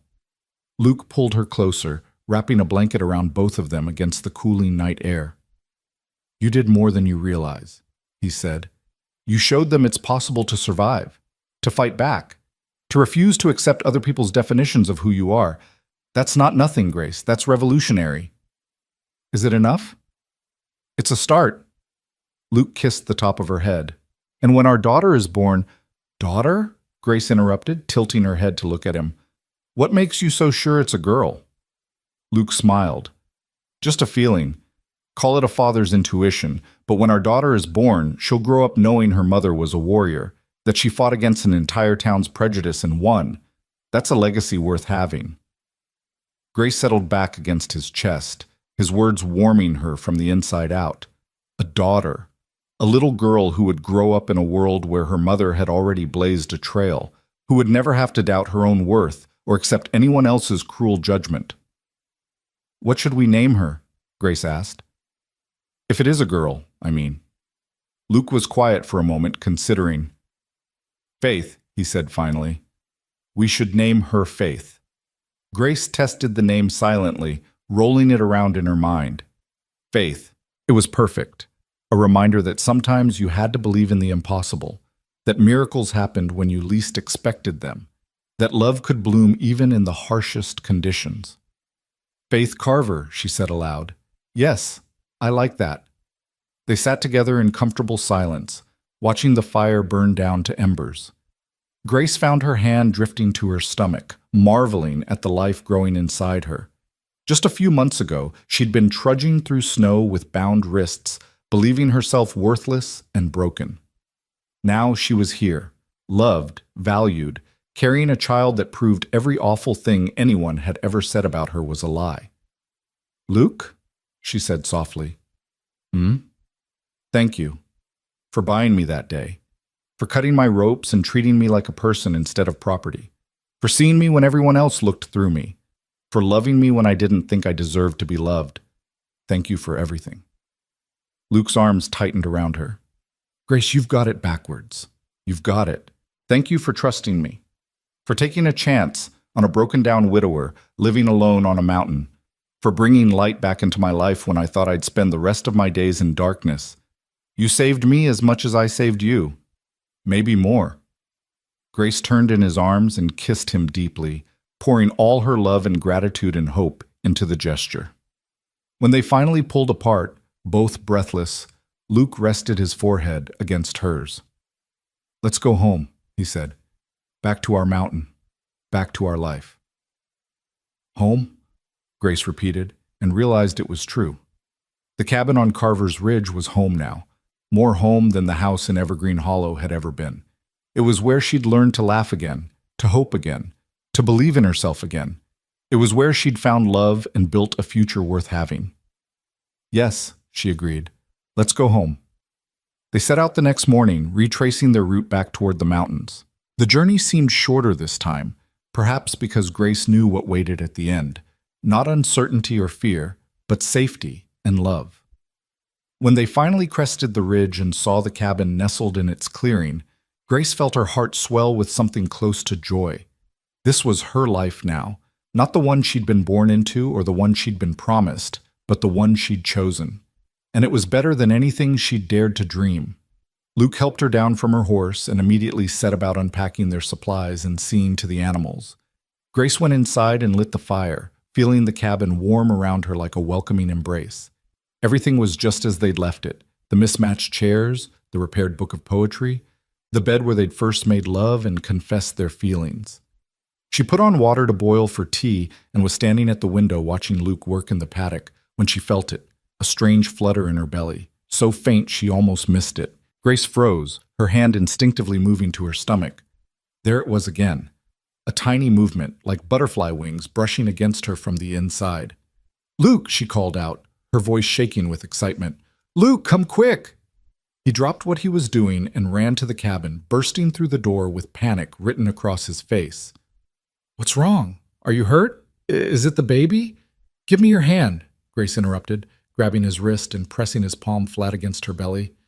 "Wait, just wait." They stood there frozen, barely breathing, Luke's hand warm and solid against the slight swell of her stomach. For a long moment, nothing happened. Then Grace felt it again, that delicate flutter, and saw Luke's eyes go wide. "Was that the baby?" Grace confirmed, tears streaming down her face. "Luke, that was our baby moving." Luke dropped to his knees in front of her, pressing his cheek against her belly, his arms wrapping around her waist. Grace heard him make a sound that was half laugh, half sob, felt his shoulders shake with emotion. "Hello, little one," he whispered against her dress. "Hello, Faith. Your daddy's here. Your mama's here. We're both here, and we love you so much already." Grace ran her fingers through his hair, her own tears falling freely now. This moment, this perfect, precious moment, was everything she'd been denied when the town had declared her barren. The joy of feeling life move inside her, of sharing that miracle with someone who loved her unconditionally, of knowing that soon she'd hold her daughter in her arms. "We're going to be parents," she said wonderingly. Luke looked up at her, his face wet with tears and split by a grin so wide it looked almost painful. "We're going to be parents," he repeated. Then he stood and swept her into his arms, spinning her around while she laughed and protested that he'd make her dizzy. When he finally set her down, he cupped her face in both hands and kissed her with such tenderness that Grace felt her heart might burst from the sheer fullness of her love for this man. "I promise you," Luke said fiercely, "I promise our daughter will grow up knowing she's loved, that she's wanted, that her worth isn't tied to what anyone else thinks she should be. She'll grow up strong and brave and confident, just like her mother. And kind and protective and steadfast, just like her father," Grace added. They stood there in their small cabin, wrapped in each other's arms, feeling their baby move between them. Outside, spring was giving way to summer, the world bursting with new life and new possibilities. The winter that had brought Grace to this mountain felt like a lifetime ago, like something that had happened to a different person entirely. That broken girl who'd trudged through the snow with bound wrists didn't exist anymore. In her place stood a woman who'd learned her own strength, who'd fought back against cruelty and won, who'd built a life worth living on her own terms. Grace Carver. Wife, soon-to-be mother, survivor, warrior. She had everything she'd ever wanted, and none of it looked the way she'd once imagined. But that was all right. That was better than all right. Because this life, messy and imperfect and hard-won, was hers, and no one could ever take that away from her again. Summer settled over the mountain like a blessing, bringing with it warm days and cool nights that made the cabin feel like a sanctuary from the rest of the world. Grace's belly grew steadily rounder, and with each passing week the baby became more active, kicking and rolling in ways that made both her and Luke laugh with delight and wonder. Luke had transformed into the most attentive husband Grace could have imagined. He insisted she rest more, work less, and constantly fretted over whether she was eating enough, sleeping enough, staying cool enough in the summer heat. It would have been suffocating if it hadn't been so clearly born from love and the memory of the wife and child he'd lost.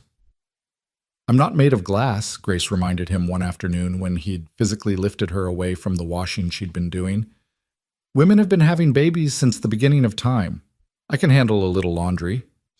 "Not in this heat," Luke said firmly, steering her toward the shade of the porch. "Sit. Rest. I'll finish the washing."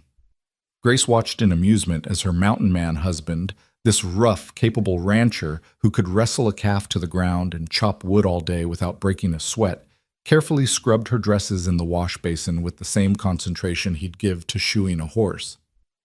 "You're going to spoil me," she called out. "Good," Luke replied without looking up. "You deserve to be spoiled." The baby kicked hard against Grace's ribs, as if agreeing with her father, and Grace laughed.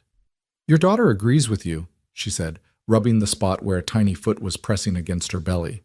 Luke abandoned the washing immediately and came to sit beside her, his large hand replacing hers on her stomach. "Is she kicking?" he asked eagerly, and Grace guided his hand to the right spot. They sat there together, feeling their daughter move, and Grace thought she'd never been happier in her entire life. But that happiness was shadowed by a growing anxiety that Grace tried to hide but couldn't quite suppress. As summer progressed and her due date drew closer, she found herself thinking more and more about Anna, Luke's first wife, who died in childbirth along with their son. Luke never spoke about the details, and Grace had never pushed him to share, but she'd pieced together enough from his careful avoidance of the subject to understand that it had been traumatic and terrible. One night in late July, Grace woke from a nightmare gasping and drenched in sweat. She'd dreamed of blood and pain and Luke's anguished screams, had seen herself dying while he watched helplessly, had felt the life drain from her body while their baby cried somewhere in the darkness. "Grace, Grace, what's wrong?" Luke was instantly awake, lighting the lamp with shaking hands. "Is it the baby? Are you in pain?" "Just a dream," Grace managed, but her voice was shaking. "Just a bad dream." Luke pulled her into his arms, and that's when she broke. Great, heaving sobs that she'd been holding back for weeks. All her fear and anxiety came pouring out in an unstoppable flood. "What if something goes wrong?" she gasped against his chest. "What if I die like Anna did? What if the baby? What if I can't do this, Luke? What if my body fails me after all?" Hey, stop," Luke said, his voice rough with his own emotion. He pulled back to cup her face in his hands, forcing her to meet his eyes. "Listen to me, Grace. You're not Anna. This isn't the same situation. Anna had complications from the very beginning. Bleeding, weakness, pain. You've been healthy and strong this entire time. Dr. Harrison said everything looked perfect." "But things can change," Grace whispered. "Things can go wrong so quickly, and if they do, we'll handle it," Luke interrupted firmly. "But Grace, you can't spend the next 3 months terrified of something that probably won't happen. You'll drive yourself mad, and it's not good for you or the baby."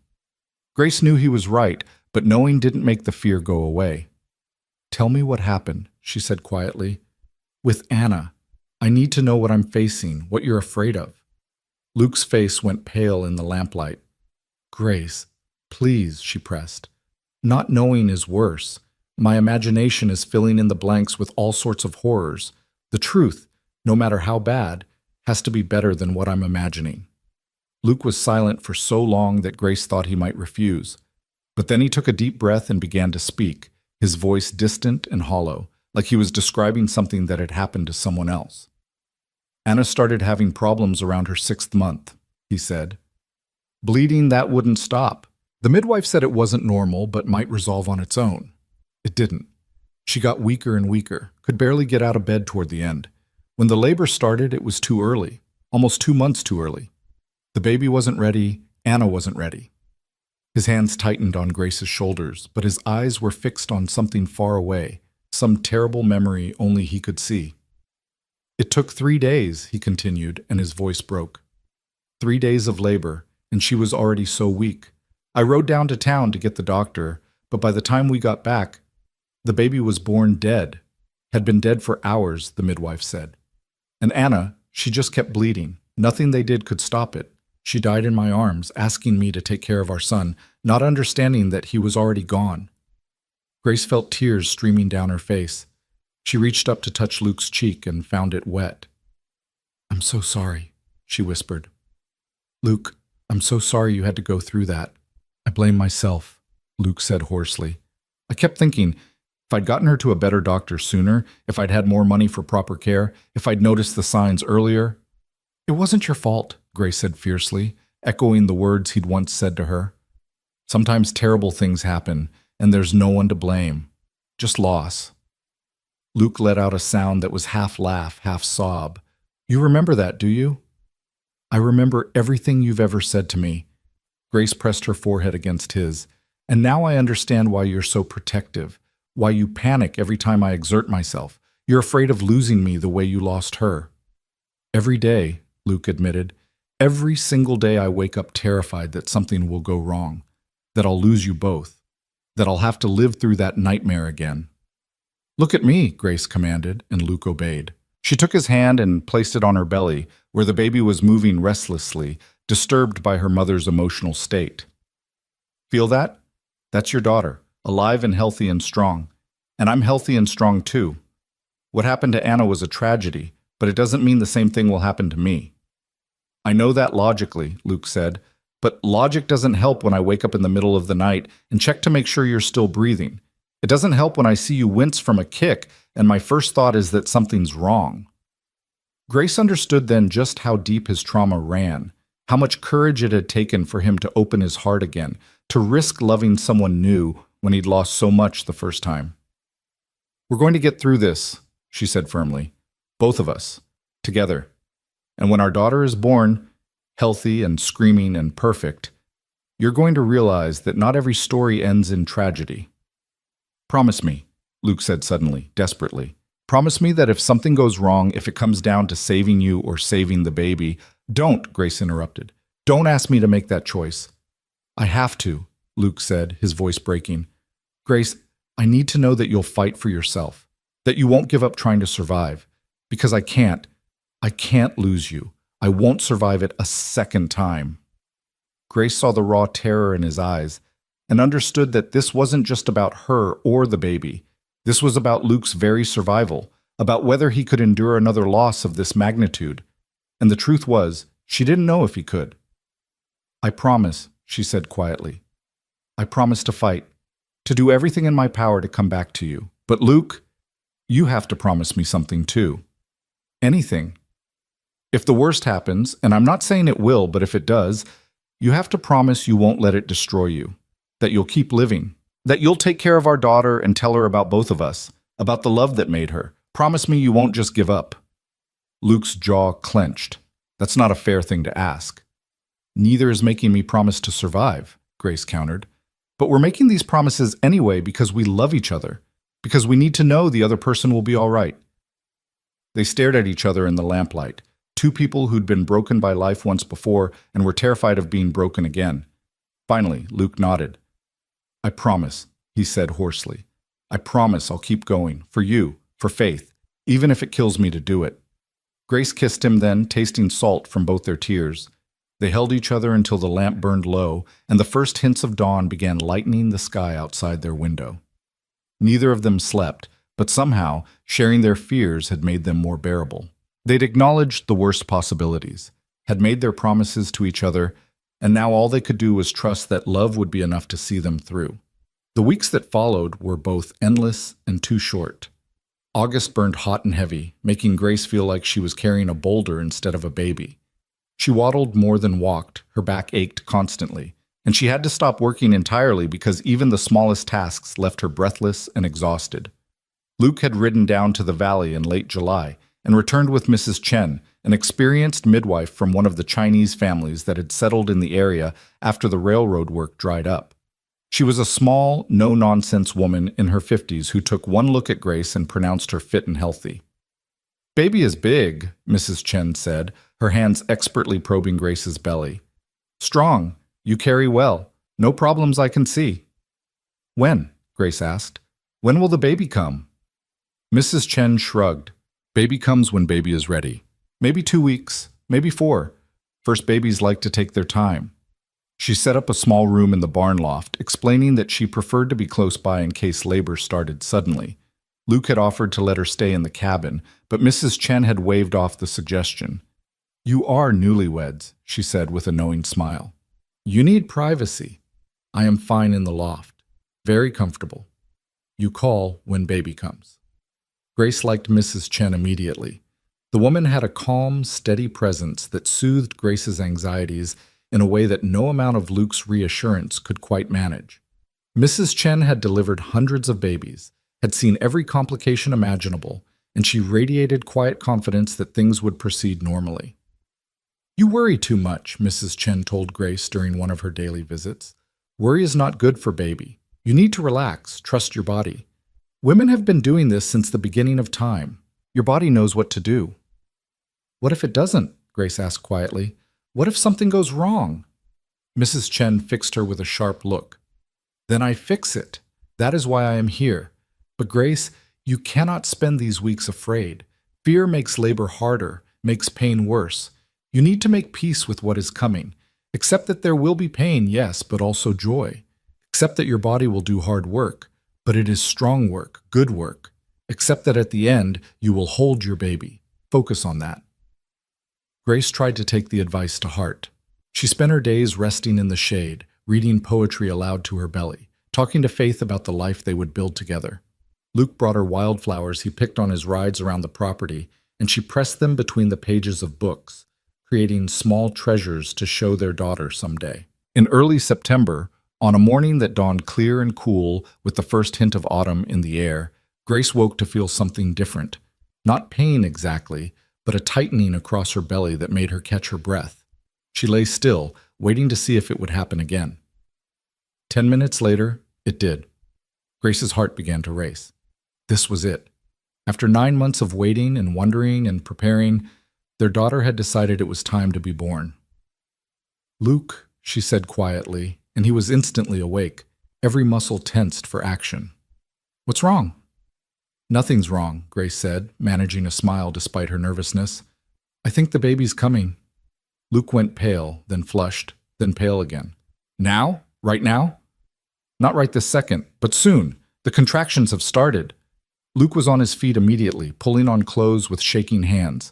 "I'll get Mrs. Chen. You stay here. Don't move. Don't—" "Luke," Grace interrupted, catching his hand. "Breathe. We have time." Mrs. Chen said first babies take a while. This could go on for hours. "Or it could go fast," Luke said, and she could hear the panic threading through his voice. "Anna's labor was 3 days, but I've heard of women who deliver in an hour, and—" "Stop," Grace said firmly. "Listen to me. Everything is going to be fine. Mrs. Chen is prepared. You're prepared. I'm prepared. This is what we've been waiting for. So take a breath, get the midwife, and come back to me. All right?" Luke nodded jerkily, pressed a hard kiss to her forehead, and practically ran out the door. Grace heard him shouting for Mrs. Chen as he sprinted toward the barn, and despite everything, she found herself smiling. Her strong, capable husband, reduced to a nervous wreck at the prospect of becoming a father. Mrs. Chen arrived within minutes, completely unruffled despite having been woken from sleep. She did a quick examination, timing Grace's contractions, and nodded in satisfaction. "Good strong contractions," she announced. "Steady rhythm. This baby will come tonight, I think. Maybe early tomorrow morning." "That long?" Luke asked, looking stricken. Mrs. Chen patted his arm. "First babies always take time. Is normal. You need to be patient." She turned to Grace. "Can you walk?" "I think so." "Good. Walking helps labor progress.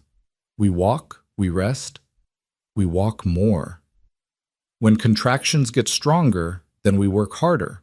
But for now, we take it easy."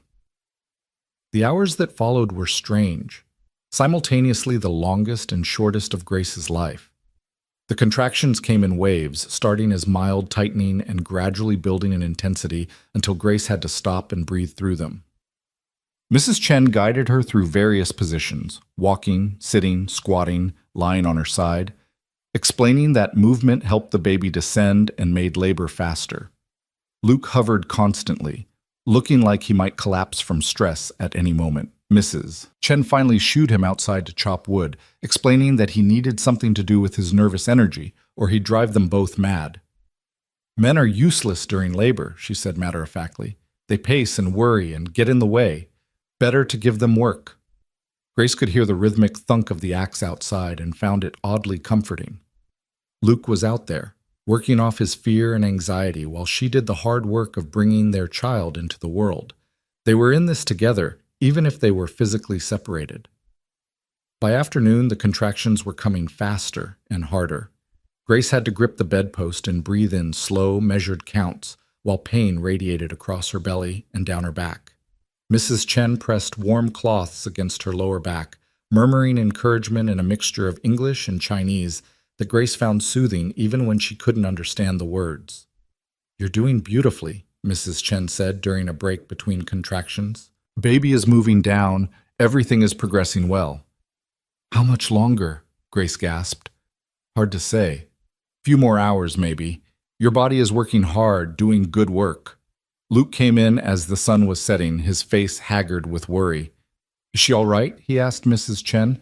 "Should it be taking this long?" "She is fine," Mrs. Chen said firmly. "Labor takes as long as it takes. No rushing." Luke knelt beside the bed where Grace was resting between contractions and took her hand.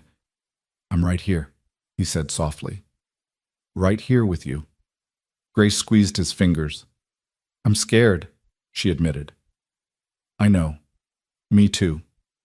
Luke pressed his forehead against her knuckles. "But Mrs. Chen says everything's going well. You're doing exactly what you need to do. Just a little longer, and we'll meet our daughter." The next contraction hit, stronger than any that had come before, and Grace cried out despite herself. Luke's face went white, but he held her hand and let her squeeze until she thought she might break his fingers. When it passed, she was trembling and exhausted. "I can't do this," she gasped. "It's too much. I can't." "Yes, you can," Mrs. Chen said sharply. "You're already doing it. No giving up now. Baby is almost here." Another contraction, and another, and another. They came faster now, barely giving Grace time to catch her breath between them. The pain was overwhelming, consuming, unlike anything she'd ever experienced. She heard herself making sounds she didn't recognize. Animal sounds, primal and raw. "I need to push," she gasped suddenly. "Mrs. Chen, I need to—" "Not yet," Mrs. Chen said, examining her quickly. "Almost, but not quite. Breathe through it. Pant if you need to, but don't push yet." It was agony trying not to push when every fiber of her being was screaming at her to do exactly that. Grace gripped Luke's hand so hard she felt something pop. But he didn't flinch, didn't pull away. He just kept murmuring encouragement, telling her how strong she was, how proud he was, how much he loved her. "Now," Mrs. Chen said finally. "Now you can push. Next contraction, you push hard." Grace barely had time to register the words before the next wave hit. She bore down with everything she had, feeling something shift and move inside her. Luke supported her back. Mrs. Chen guided her through the push, and for one perfect moment, they were all working together toward a single goal. "Good!" Mrs. Chen exclaimed. "Very good! Again on the next one." Push after push after push. Grace lost track of time, lost track of everything except the need to get this baby out, to finish what her body had started 9 months ago. Sweat poured down her face, her hair stuck to her neck, her throat was raw from crying out. But she kept going. She'd promised Luke she would fight, and she was keeping that promise with every ounce of strength she possessed. "Head is out," Mrs. Chen announced. "One more big push, Grace. You can do this." Grace gathered every last bit of energy she had left and pushed with a force that felt like it might split her apart. She felt a sudden release, a lessening of pressure, and then a cry. Thin and reedy and absolutely perfect, cutting through the night air like a declaration of existence. "It's a girl," Mrs. Chen said, laughing with delight. "Beautiful, healthy girl." Grace collapsed back against Luke's chest, sobbing with relief and joy and exhaustion. Luke was crying too, his tears falling onto her face as he held her and repeated, "Thank you, thank you, thank you," over and over, like a prayer. Mrs. Chen worked quickly, cleaning the baby and wrapping her in a soft blanket before placing her on Grace's chest. Grace looked down at her daughter, at Faith, and felt her heart simply stop. She was perfect. Impossibly, miraculously perfect. Tiny fingers already curling into fists, eyes scrunched closed against the lamplight, a shock of dark hair plastered to her small head. She was real and alive and here, after months of hoping and fearing and praying. "Hello, Faith," Grace whispered, tracing one finger down her daughter's soft cheek. "Hello, my beautiful girl. We've been waiting for you." Faith's eyes opened, just for a moment, and Grace saw they were pale gray, exactly like her father's. The baby made a small mewling sound, and Luke reached down to touch her tiny hand with one rough, calloused finger. Faith's fist immediately closed around it, gripping tight. "She's got a good grip," Luke said, his voice thick with tears. "Strong girl, just like her mama." Mrs. Chen finished her work and stepped back with a satisfied nod. "Mother and baby both healthy," she announced. "Good birth, good outcome. You did well, Grace." Grace barely heard her. She was lost in the wonder of her daughter, counting tiny fingers and toes, marveling at the perfection of miniature ears and the impossibly small nose. This was what everyone had said she could never have. This was what Dr. Winters had declared impossible, what her family had given up on, what the entire town of Evergreen Hollow had used to define her worth. And yet here Faith was, proof that they'd all been catastrophically wrong. "I can't believe she's real," Grace murmured. "I can't believe we actually did this." Luke kissed Grace's temple, then leaned down to press the gentlest kiss to Faith's forehead. "We did more than that," he said softly. "We proved them all wrong. Every single person who ever said you were broken or worthless or cursed, this baby is proof they were lying. You were never the problem, Grace. You were just waiting for the right person, the right time, the right love." Grace looked up at him through her tears. "The right everything," she agreed. "Mrs. Chen bustled around cleaning up, giving them privacy to bond with their new daughter. After a while, she approached the bed with a cup of tea for Grace. "You need to drink," she said. "Then sleep. Baby will want to eat soon, and you need your strength." Grace obeyed, drinking the warm tea while Faith dozed on her chest, one tiny hand fisted in Grace's nightgown. Luke hadn't moved from his position beside them, seemed unable to take his eyes off his daughter. "She's so small," he kept saying. "How can something this small be so perfect?" "Because she's made from love," Grace replied. "The strongest kind of love. The kind that survives betrayal and loss and cruelty. The kind that builds homes in the wilderness and faces down entire towns and refuses to give up even when everything seems impossible." Luke's eyes met hers over Faith's sleeping form. "I love you," he said simply. "I don't have better words than that. Just, I love you. Thank you for this. For her. For everything." "I love you too," Grace said. "And I'm so glad I get to build this life with you. That our daughter gets to grow up with a father who's kind and strong and who'll teach her that her worth comes from who she is, not what anyone else thinks she should be." Mrs. Chen returned then and gently took Faith from Grace's arms. "Time for baby to eat," she announced. "Then everyone sleeps. Tomorrow you start your new life as parents, but tonight you rest."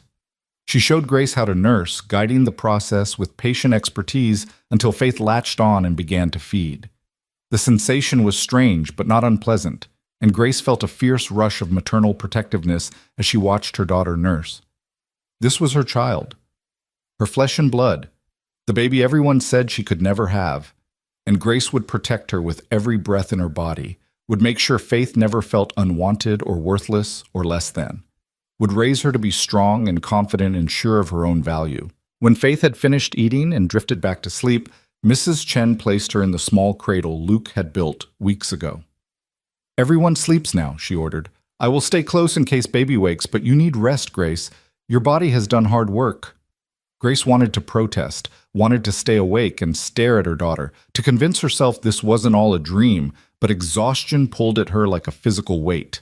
Luke stretched out beside her on the bed, his arm curving around her protectively, and Grace let herself sink into sleep with the sound of Faith's soft breathing filling the room. She woke several times during the night to feed Faith, each time marveling anew that this perfect creature was really hers. Luke woke with her every time, watching as she nursed their daughter, sometimes reaching out to touch Faith's soft hair with wondering fingers. "I can't believe she's real," he kept saying. "I keep thinking I'll wake up and find it was all a dream." "She's real," Grace assured him. "We're real. This whole impossible, wonderful life we've built, it's all real." Morning came with golden light streaming through the window. Mrs. Chen appeared with breakfast and pronounced both mother and baby to be thriving. "I will stay a few more days," she said. "Make sure everything continues well. Then I go home, and you are on your own." "Thank you," Grace said, meaning it with her whole heart. "Thank you for being here, for helping bring her safely into the world."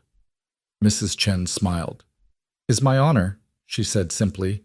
"New life is always a blessing, especially a life as wanted as this one." Over the next few days, Grace and Luke learned the rhythms of parenthood. The sleepless nights, the constant feedings, the anxiety that came with being responsible for something so small and vulnerable. But they also learned the joys.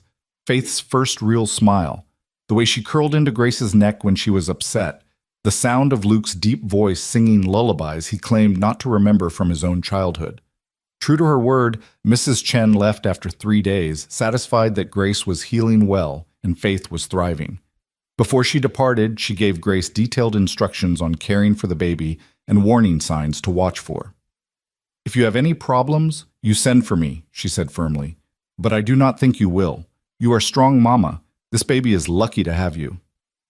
After Mrs. Chen left, Grace stood in the doorway of the cabin, watching Luke work with the horses while Faith slept in her arms.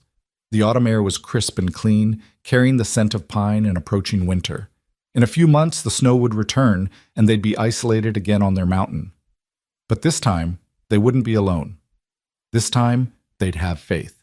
Grace thought about the girl she'd been 9 months ago.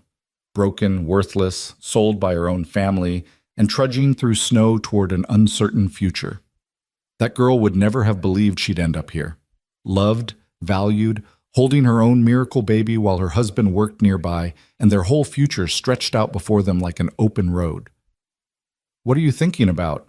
Luke asked, appearing beside her with hay in his hair and dirt on his hands. Grace smiled up at him. "How far we've come," she said. "How much has changed?" Luke looked down at Faith, his expression softening. "Everything has changed," he agreed, "and it's all because of you, because you were brave enough to trust me, to build this life with me." "We built it together," Grace corrected. She leaned against him, and he wrapped his arm around both her and Faith.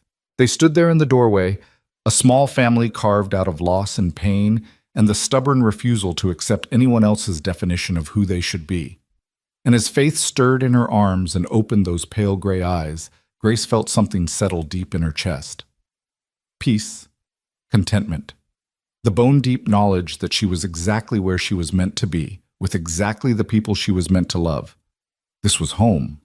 This was family. This was everything. October painted the mountain in shades of gold and crimson, and Faith grew stronger with each passing day. She'd already developed a personality that made both Grace and Luke laugh, stubborn when hungry, curious about everything, and possessing a set of lungs that could wake them from the deepest sleep. Grace had never been so exhausted or so happy in her entire life. One crisp morning, as Grace nursed Faith by the window while watching Luke mend fences in the distance, she heard the sound of hoofbeats approaching. Her heart jumped into her throat. They rarely had visitors, and unexpected company on the mountain usually meant trouble. Luke had heard it too. He dropped his tools and moved toward the cabin with the fluid speed of a man who'd learned to be cautious. Grace stood, cradling Faith protectively, and moved away from the window.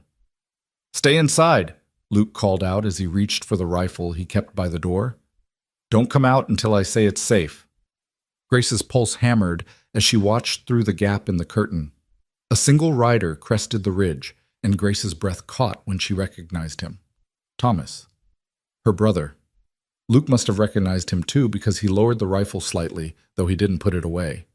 Thomas reined in his horse a respectful distance from the cabin, hands clearly visible and empty. "I come in peace," Thomas called out. "I'm not here to cause trouble. I heard that Grace had the baby. I wanted to see if it was true, if she and the child were well." Grace made her decision in an instant. She adjusted Faith in her arms and stepped out onto the porch, despite Luke's quick sound of protest. Thomas's eyes went immediately to the bundle in her arms, and his face transformed with wonder and something that might have been regret. "She's real," he said softly. "Grace, she's real." "Her name is Faith," Grace replied, her voice cool but not hostile. "And yes, she's very real, very healthy. Very much proof that everything we were told was a lie." Thomas dismounted slowly, and Luke tensed, but Grace shook her head slightly. Her brother approached the porch with his hat in his hands, looking younger and more uncertain than Grace had ever seen him. "I'm sorry," Thomas said, and his voice cracked. "Grace, I'm so sorry for everything. For not standing up to Father, for letting him sell you like that, for believing the lies about you. He stopped, swallowing hard. "There's no excuse for what we did, what I did. I just wanted you to know that I'm sorry." Grace studied him, this brother who'd shared her childhood, who taught her to skip stones and catch fireflies, who'd sat silently in that wagon while she was sold away. She saw genuine remorse in his eyes, genuine pain, but she also remembered the rope cutting into her wrists, the cold that had seeped into her bones, the crushing weight of believing she was worthless. "I appreciate the apology," she said finally, "but I'm not sure I can forgive you yet. Maybe someday, but not today." Thomas nodded, accepting the boundary. "That's fair, more than fair." His eyes drifted back to Faith. May I see her? Just for a moment?" Grace hesitated, then descended the porch steps. Luke moved to her side immediately, his presence a wall of protection. She adjusted Faith's blanket so Thomas could see her face, those pale gray eyes wide and curious, that shock of dark hair, those perfect tiny features. "She's beautiful," Thomas whispered. "She looks like you, Grace. Around the eyes." "She looks like her father, too," Grace said, glancing at Luke with a soft smile. "She's got his stubbornness, that's for certain." Thomas reached out as if to touch Faith, then seemed to think better of it and dropped his hand. "Mother doesn't know I'm here," he said quietly. She's not well, Grace. What happened in the town square, what Edmund revealed about Mrs. Whitmore. It broke something in her. She spends most days in bed now, staring at the wall. Won't eat, won't talk, just stares." Grace felt a complicated swirl of emotions at that news. Part of her felt vindicated. Her mother deserved to feel some of the pain she'd caused. But another part, the part that remembered being held as a child, that remembered her mother's lullabies and gentle hands, felt a stab of unwanted sympathy. "And Father?" she asked. "Drinks," Thomas said bluntly. "From morning until night. He sold the Southfield to pay debts. We're struggling, Grace. The whole family is falling apart." He looked at her with desperate eyes. "I'm not telling you this to make you feel guilty or to ask for help. I thought you should know, thought you deserved to know that what they did to you has consequences." "It's not my job to fix them," Grace said firmly, though her voice softened slightly. "They made their choices.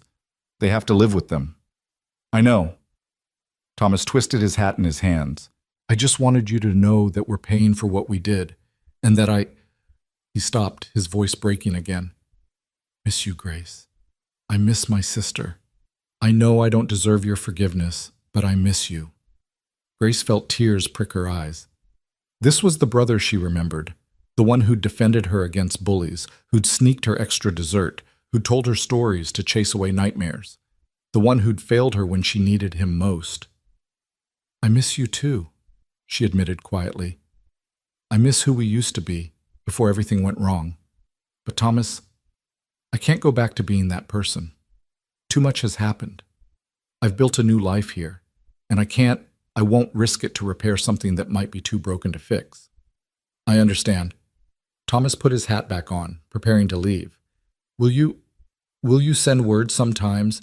Let us know you're all right. Let us know how Faith is growing." Grace looked at Luke, who nodded slightly, leaving the decision to her. She considered Thomas's request, weighing her anger against the small kernel of love that still remained for the brother he'd once been. "Maybe," she said finally. "Once a year, perhaps. A letter at Christmas. But that's all I can promise right now." Thomas's face brightened with hope. That's more than I deserve. Thank you, Grace. Thank you for even considering it. He mounted his horse, then paused to look back at them one more time. For what it's worth, he said, I'm glad you found happiness. Glad you found someone who sees your worth. And I'm glad that baby exists because she's proof that you were right all along. About everything. He rode away before Grace could respond, disappearing back down the mountain trail. Grace stood watching until he was gone, Faith warm and solid in her arms, Luke's hand steady on her back. Are you all right? Luke asked quietly. Grace considered the question. Was she all right? Her family was broken. Her mother was ill. Her father had become a drunk. Part of her felt guilty, as if her defiance had somehow caused their downfall. But the larger part, the part that had been forged in pain and reborn in love, knew the truth. I'm all right, she said firmly. They're not my responsibility anymore. My responsibility is to you and Faith, to this life we've built. Everything else is just noise. Luke kissed her temple. That's my Grace, he murmured, always knowing what matters. They went back inside, and Grace settled into her rocking chair to finish nursing Faith. As she looked down at her daughter's peaceful face, she thought about the journey that had brought them here. The pain and betrayal, yes, but also the unexpected grace of finding Luke, the miracle of conceiving Faith, the triumph of proving everyone wrong. Her story could have ended so differently. She could have frozen to death in the wilderness, or died in childbirth like Anna, or simply withered away under the weight of shame and rejection. But she hadn't. She'd survived. She'd fought. She'd built something beautiful out of the ashes of her old life. And now she had everything she'd ever wanted, even if it looked nothing like what she'd once imagined. The first snow came in early November, just after Faith turned 2 months old. Grace stood at the window, watching the flakes drift down in lazy spirals, remembering the last time she'd seen snow falling like this. She'd been trudging behind a wagon, wrists bound, believing herself worthless and broken. And now here she stood, loved, valued, holding her daughter while her husband built up the fire to keep them all warm. Winter's here, Luke said, coming to stand beside her. He wrapped his arms around both of them, and Grace leaned back against his solid warmth. Are you ready for it? Grace thought about the months ahead, the isolation, the cold, the long dark nights. But she also thought about the three of them together in this cabin, safe and warm and loved, about reading poetry by firelight while Faith slept, about Luke's stories and her cooking and the small perfect moments that made up a life worth living. I'm ready, she said, more than ready. This winter will be different from the last one. How so? Because last winter we were two broken people just trying to survive. But this winter, we're a family, and that changes everything. Luke pressed a kiss to her hair. Everything, he agreed. The months that followed were hard in the way that all mountain winters were hard.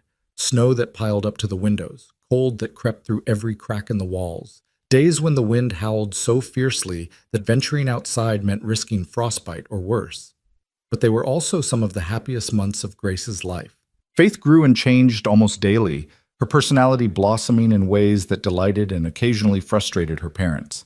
She was loud when she wanted attention, stubborn when she didn't get her way, but also surprisingly gentle, reaching out to touch Grace's face with wondering fingers, making cooing sounds when Luke sang to her, smiling that gummy baby smile that made all the sleepless nights worthwhile.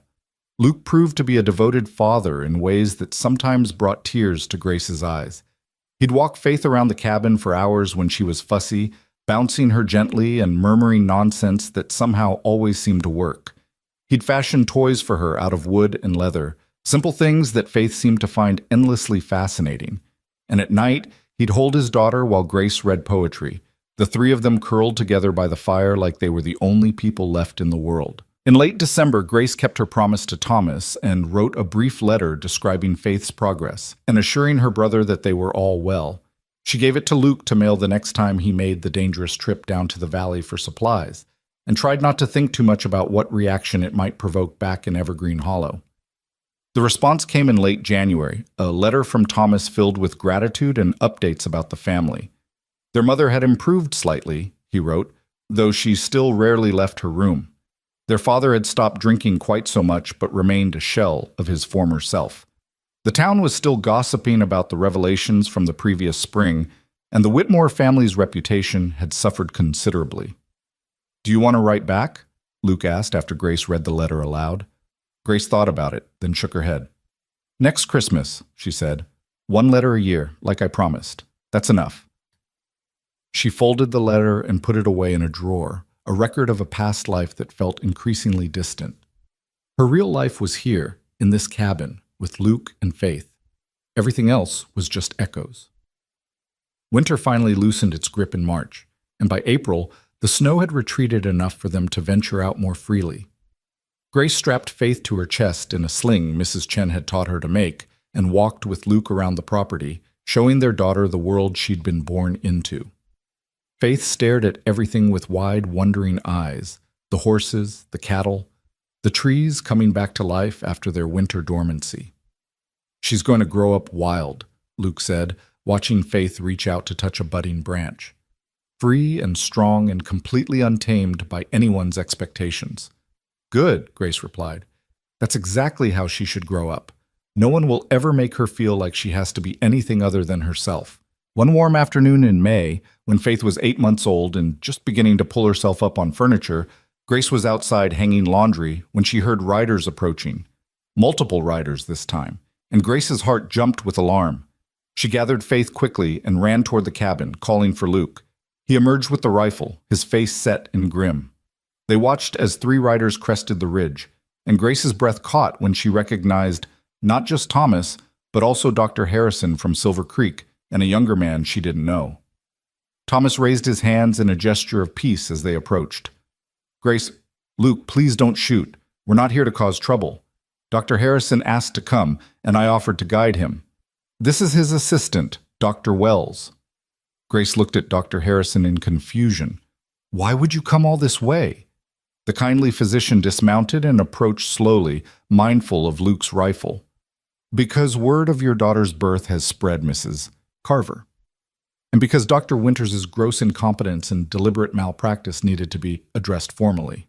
I've been gathering testimony from women he's misdiagnosed over the years, and your case, combined with Edmund Whitmore's public admission about his mother's conspiracy, has given me enough evidence to have his medical license revoked."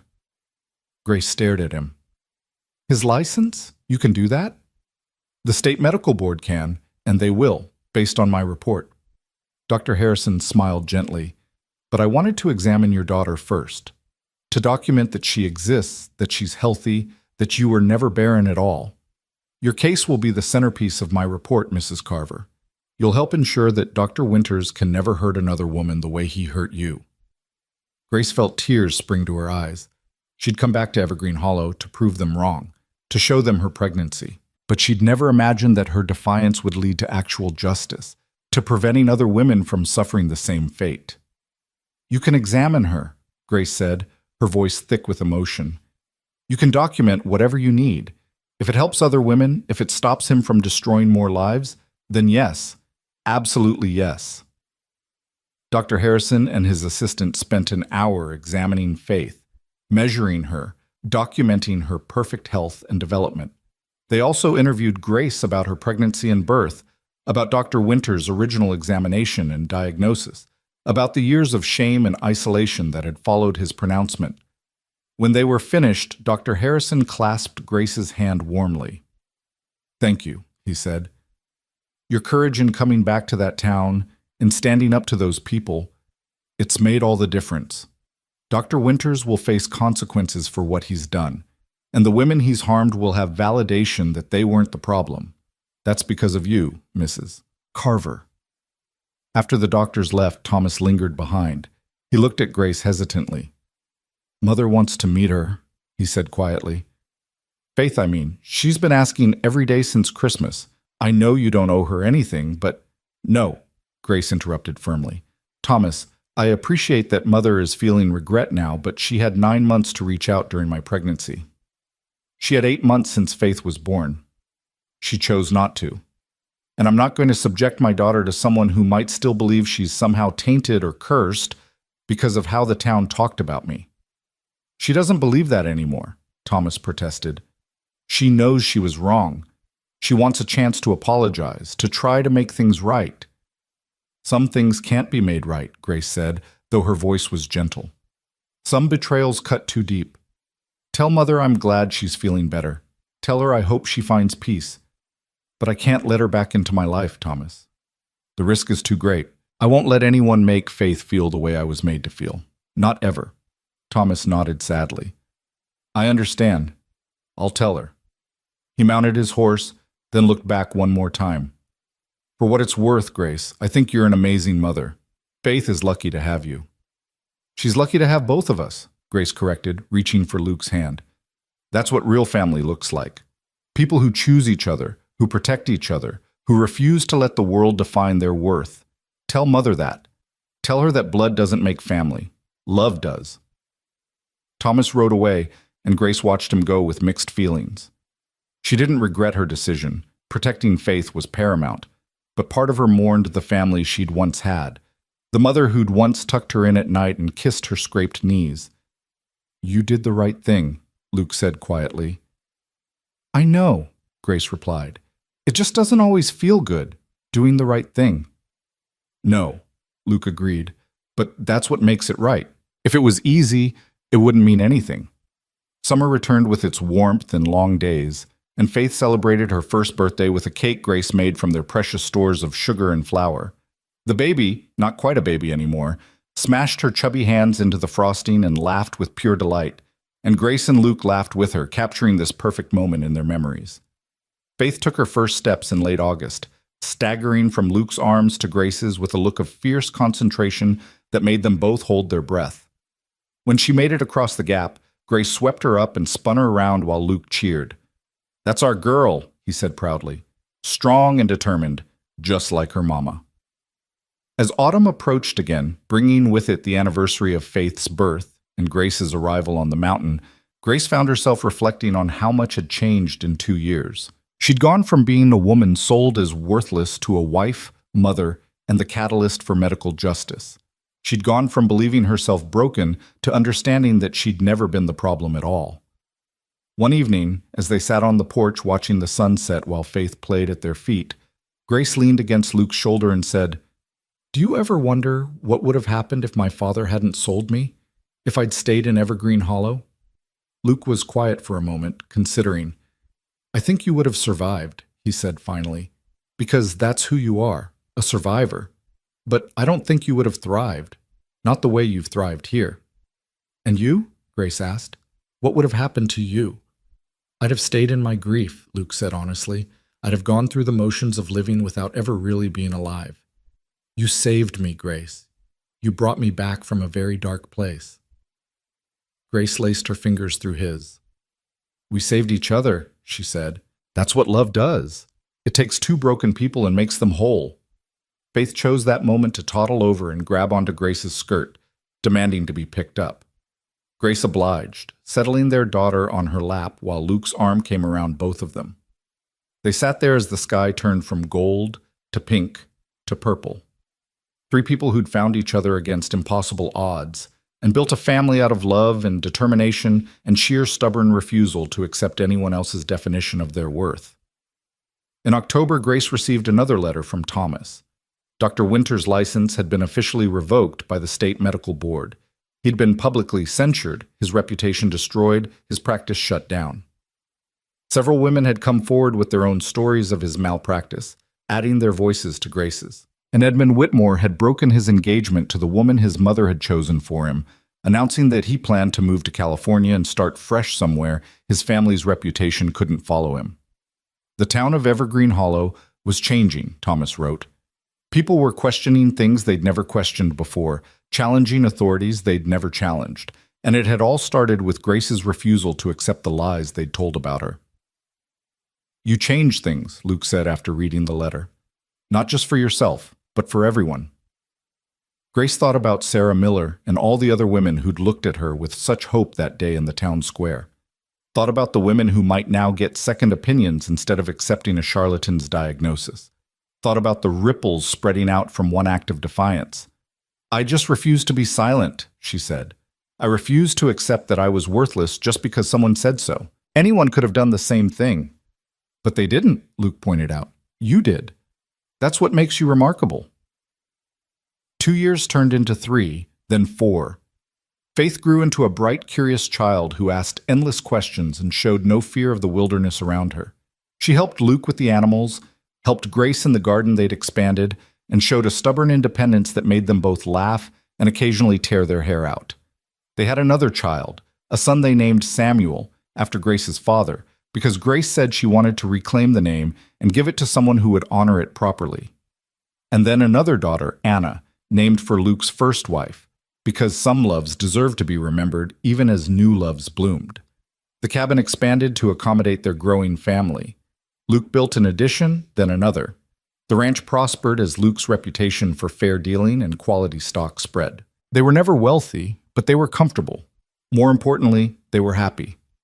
Grace taught all 3 of her children to read using the volume of poetry Luke had saved from his first marriage. She told them stories about resilience and courage, about refusing to accept other people's limitations, about building the life you wanted instead of accepting the life you were given. And when Faith was 10 years old and came home crying because a boy in the Valley School had called her mother a name, had said Grace had been sold like property because she was worthless, Grace sat her daughter down and told her the whole story. The diagnosis, the betrayal, the sale, the journey through snow, the love that had saved them both. "You need to understand something, Faith," Grace said, holding her daughter's hands. "People will always try to define you by their own narrow understanding of worth. They'll try to put you in boxes, limit what you can do, tell you what you're capable of. And you need to look them in the eye and refuse. Refuse their limits. Refuse their definitions. Refuse to be anything less than exactly who you are." "Like you did?" Faith asked. "Like I did," Grace confirmed. "Like your father did. Like everyone who's ever decided their life was their own to build." Faith wiped her tears and nodded. "Then that's what I'll do too." And she did. All 3 of their children grew up strong and confident, secure in the knowledge that they were loved unconditionally, that their worth was inherent and not dependent on anyone else's approval. They grew up wild and free on that mountain, learning from parents who'd survived the worst and built something beautiful out of the ashes. Years passed, and Grace's hair turned gray at the temples, and Luke's beard went white. They grew old together on that mountain, watching their children grow and eventually leave to build their own lives. Faith became a teacher, determined to ensure no child ever felt worthless the way her mother had. Samuel took over the ranch, expanding it into something even larger than Luke had built. Anna became a doctor, inspired by her mother's stories of Dr. Harrison's kindness and determined to help women who faced medical prejudice. And through it all, Grace and Luke remained devoted to each other, the love that had started in darkness and desperation, maturing into something deep and unshakable. On their 20th anniversary, Luke gave Grace a leather-bound journal filled with all the letters she'd received over the years from women thanking her for giving them courage to question their own diagnoses, to seek second opinions, to refuse to accept that they were broken. "You changed so many lives," Luke said as Grace paged through the journal with tears streaming down her face. "You saved so many women from the fate you suffered. And it all started with your refusal to be silent." "It started with you," Grace corrected, "with you seeing me as worthy when no one else did, with you giving me a place to heal and grow, with you loving me when I didn't think I deserved to be loved." Luke pulled her into his arms, and they stood there in the cabin where their love story had begun, holding each other the way they'd held each other through 2 decades of joy and struggle and ordinary miracles. "We saved each other," Luke said, echoing Grace's words from so many years ago. "That's what love does." Grace thought about the girl she'd been, the one trudging through snow with bound wrists, believing herself worthless and broken. That girl would never have imagined this life, would never have believed that being sold for $50 would lead to 20 years of love and 3 beautiful children and a legacy of courage that touched dozens of lives. But that was the thing about life, Grace had learned. It rarely went the way you planned. Sometimes it went somewhere better, somewhere you'd never have had the courage to dream. She'd been called barren, worthless, cursed. She'd been sold like property and abandoned by her own family. She'd been told she had no value, no purpose, no future worth having. And she'd proven every single one of them wrong. Not by becoming what they wanted her to be, but by refusing to accept their definition of who she was. by building a life on her own terms with a man who saw her worth, by raising children who knew their value was inherent and unchangeable, by standing up to cruelty and creating space for other women to stand up too. As Grace stood in Luke's arms, watching the sun set over the mountains that had become her home, she thought about all the women who'd written to her over the years, all the lives that had been changed by her refusal to be silent, all the ripples spreading out from one act of defiance. Her family had sold her as worthless, but a rancher had seen her worth, had gotten her pregnant in days when everyone said it was impossible, had loved her truly and completely for 20 years and counting. And that love, that impossible, miraculous, defiant love, had changed everything. Grace smiled and held Luke tighter, grateful for every step of the journey that had brought her here. The pain had been real, and the betrayal had cut deep. But the love had been deeper. The healing had been real, and the life they'd built together had been worth every moment of struggle. This was her story. Not the one others had written for her, but the one she'd written herself. A story of survival and defiance and love that refused to die even in the darkest winter. And it was beautiful. As the last rays of sunlight painted the sky in shades of gold and crimson, Grace and Luke turned back toward their cabin, the home they'd built together, filled with memories and love and proof that sometimes the most impossible miracles are the ones that start with someone simply refusing to give up. Behind them, the mountains stood eternal and unchanging, but the people who lived among them had changed everything, had proven that worth wasn't something bestowed by others, but something inherent and unshakable, had shown that love could bloom even in the harshest conditions, had demonstrated that sometimes being sold as worthless was just the beginning of discovering your true value. And on certain mornings, when the mist lifted and the world felt new and full of possibility, you could still hear their laughter carried on the wind, a reminder that the most impossible miracles are the ones we choose to believe in, the ones we fight for, the ones we build with our own stubborn, beautiful hands. This was their story, and it would echo through generations, inspiring anyone who'd ever been told they weren't enough to stand up and prove the world wrong. Because Grace Carver had done exactly that, and in doing so, she'd given permission to everyone who came after her to do the same.